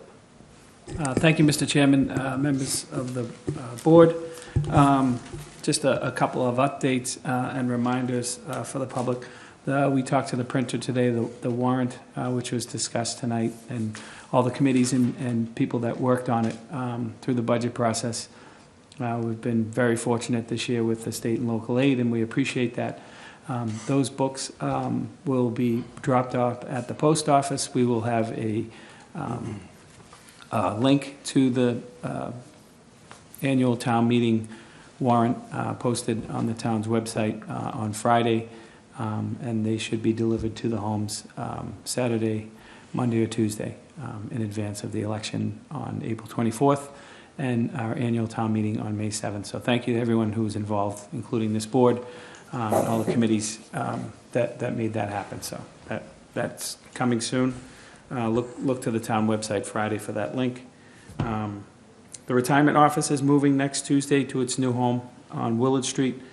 Trying to free up some space at Town Hall for other offices.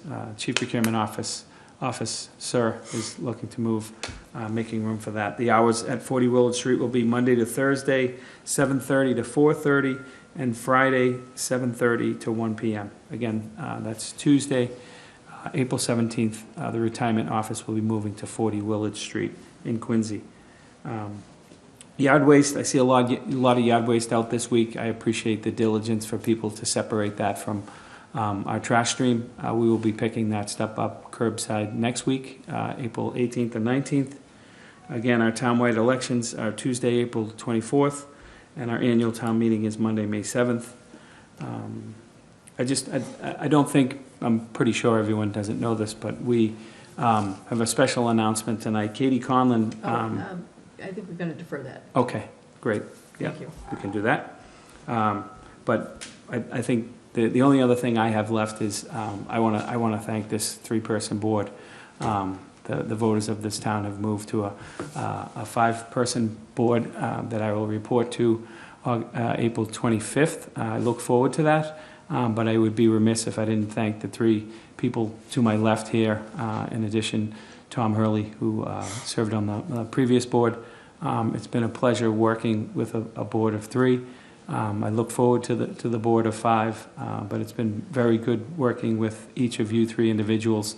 I've learned so much in 16 or 17 months in this town from each of you, and I want to thank you personally. This board has achieved a lot in this town.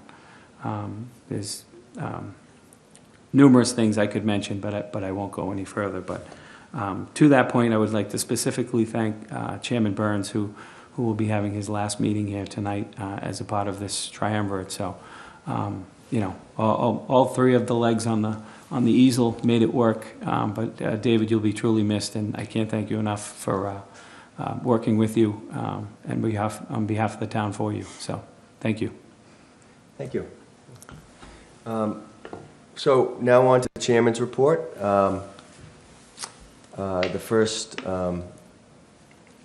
piece of business that I want to mention is that we were honored to share that Andrew Melhado of Milton has recently been awarded the Carnegie Medal for his extraordinary act of heroism.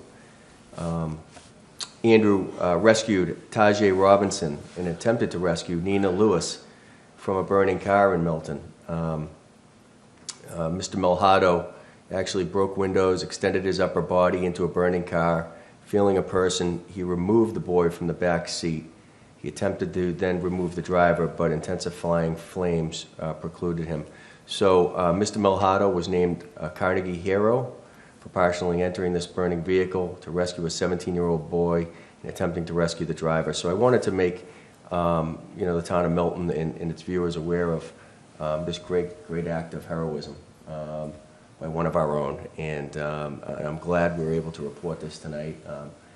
We often see it by many of our residents in many different ways, and it's a community that we're very fortunate to live in. We are a very tight community, and this is just another example of that. So I want to thank Mr. Melhado for all he's done and what he got in return for this. Job well done. On a personal note, Michael just mentioned, and thank you, Michael. It's been a privilege to serve on this board. It's been a privilege to serve the residents of the town of Milton, the town that I was born in, that I love, the one that I serve with my colleagues here, who have been absolutely tremendous, both Selectman Conlon and Selectman Wells, and prior to that, Selectman Hurley. I couldn't be more fortunate to be around more people who deeply care about how well this town is on a daily basis. Our town administrator, Michael Dennehy, he's been truly a wonder. I, weeks ago, said he might be the best hire in this town in the last 50 years, and I firmly stand by that, and I think we're very fortunate to have him. But I think it goes a step further, and I think the members of our public safety and our town employees are what really make this town run so well. The people that come to work each day, Emily from our office, Barbara from our office, Paige Eppolito, Elisa Cool, I'm just mentioning people from the Selectman's office, but every single department, whether it's the DPW, I don't want to leave anyone out, the Parks Department, the DPW, Consolidated Services, it goes on, and please forgive me if I didn't mention your department. I know how hard you work. I worked in city government and municipal government. I know that you are the ones that make our town so great on a daily basis. And I couldn't have been more fortunate to be able to sit here for 3 years, 3 great years of my life, to help at least carry some of the weight and help with my colleagues give you the tools to succeed for the job that you do so well each day. So I want to thank, again, all the residents of the town for giving me the opportunity to be an elected official for the last 3 years. It's 3 years that I'll treasure for the rest of my life. Right now, I'm not going away. I will help in other ways, just not in this capacity. But I do see myself coming back someday because I am passionate about giving back to the community that I love, and when the timing is right, I'm sure I'll be there. So thank you all again. You guys have been wonderful, and I appreciate it. Go ahead, Katie. Well, I have no report tonight, but I just want to thank my colleague David Burns for the past 3 years that we've served together and for all that he's given to this board. I've really enjoyed working with you, David. You've been a real team player. And the Comcast hearing tonight was one example of the many things that you've done on this board. I know that's been a long process with a lot of meetings, but there's so many other things, like the pilot committee that you've been chairing and trying to lead the effort to increase some revenue from the tax-exempt institutions. Your work on the Henry's redevelopment and trying to move that along and really advance that project has been tremendous. And your support of the neighborhoods and residents in this town, whether it was the marijuana application we had about 1.5 years ago, and or the large developments that have been proposed. So I think you've always been there as a voice for young parents, for the seniors, interest for neighborhood interests. And I know one issue that's really close to you and one that you care very passionately about has been the Substance Abuse Prevention Coalition. And you put forward some creative ideas, and sometimes you put forward an idea and it may or may not work, but it's worth vetting and it's worth putting forward, and it helps advance the cause. So I know you've done a lot of good work for the Substance Abuse Prevention Coalition, and in trying to advance that effort, help them to try to obtain additional funding. And those are just a couple of examples of the many things that you've done over the past 3 years. So I wanted to thank you personally for all your efforts on the board's behalf, and for being the chair this year and doing a good job as the chair, and for being such a team player. It's been a real pleasure to work with you. Thank you. We're going to miss you, but certainly putting family first always makes sense. Everyone can understand that. It's a huge time commitment coming onto this board. A lot of people don't realize that, and all the phone calls, all the emails, all the different meetings that you have to go to. So you've certainly done your share of that, and I know we all thank you. Thank you. So I'm going to echo Katie's comments in that as the newest member, and this is the last time we sit here together, we're in as Michael says, we're going into a brand new world in 4 weeks or 3 weeks. And you know, you and I first spoke in this room 1 year ago in that corner. And a lot of people, we became colleagues under the most unlikely of circumstances. And since the day I've walked in here, and since the first time we've talked, we've done nothing, and you've done nothing but be a leader and be an advocate for the citizens of this town.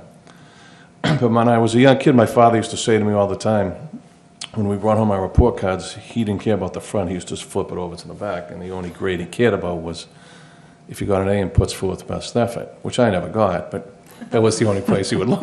But my father would always say that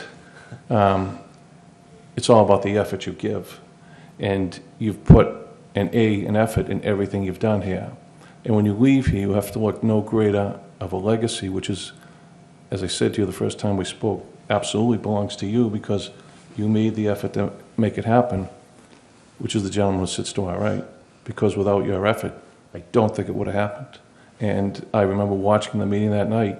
You were the one who led the charge to convince not just your fellow board members, but this town, the type of individual that we needed, that you were going to bring forward, and you did that. And for no matter whether he's here for 10 years or 100 years, that is part of your effort, and it's something you should always be proud of. So we'll find something to point you to. I'm sure you will. I'll bring you I'm back, sure you will, but I thank you. I wish you all the best, and I truly, I told Michael, I am sad at the thought of you not being here. A big loss to us. Thank you so much, and to both of you again. And as I said, it's been a privilege, but we have a new board coming, a qualified board. and one that will take us to greater heights. So I'm really excited about that. We'll send you a report. Okay, so we don't have any response for citizen speak. Future agenda items, anyone? Do you have any, Katie? No, I don't either. Okay, then, at this point then, I'm going to make a motion to enter into executive session to comply with or act under the authority of any general or special law or federal grant and aid requirements for the purpose of reviewing and approving executive session meeting minutes, and to return to open session to adjourn. Ms. Conlon? Yes. Mr. Wells? Yes. Mr. Burns? Yes. We're now in executive session.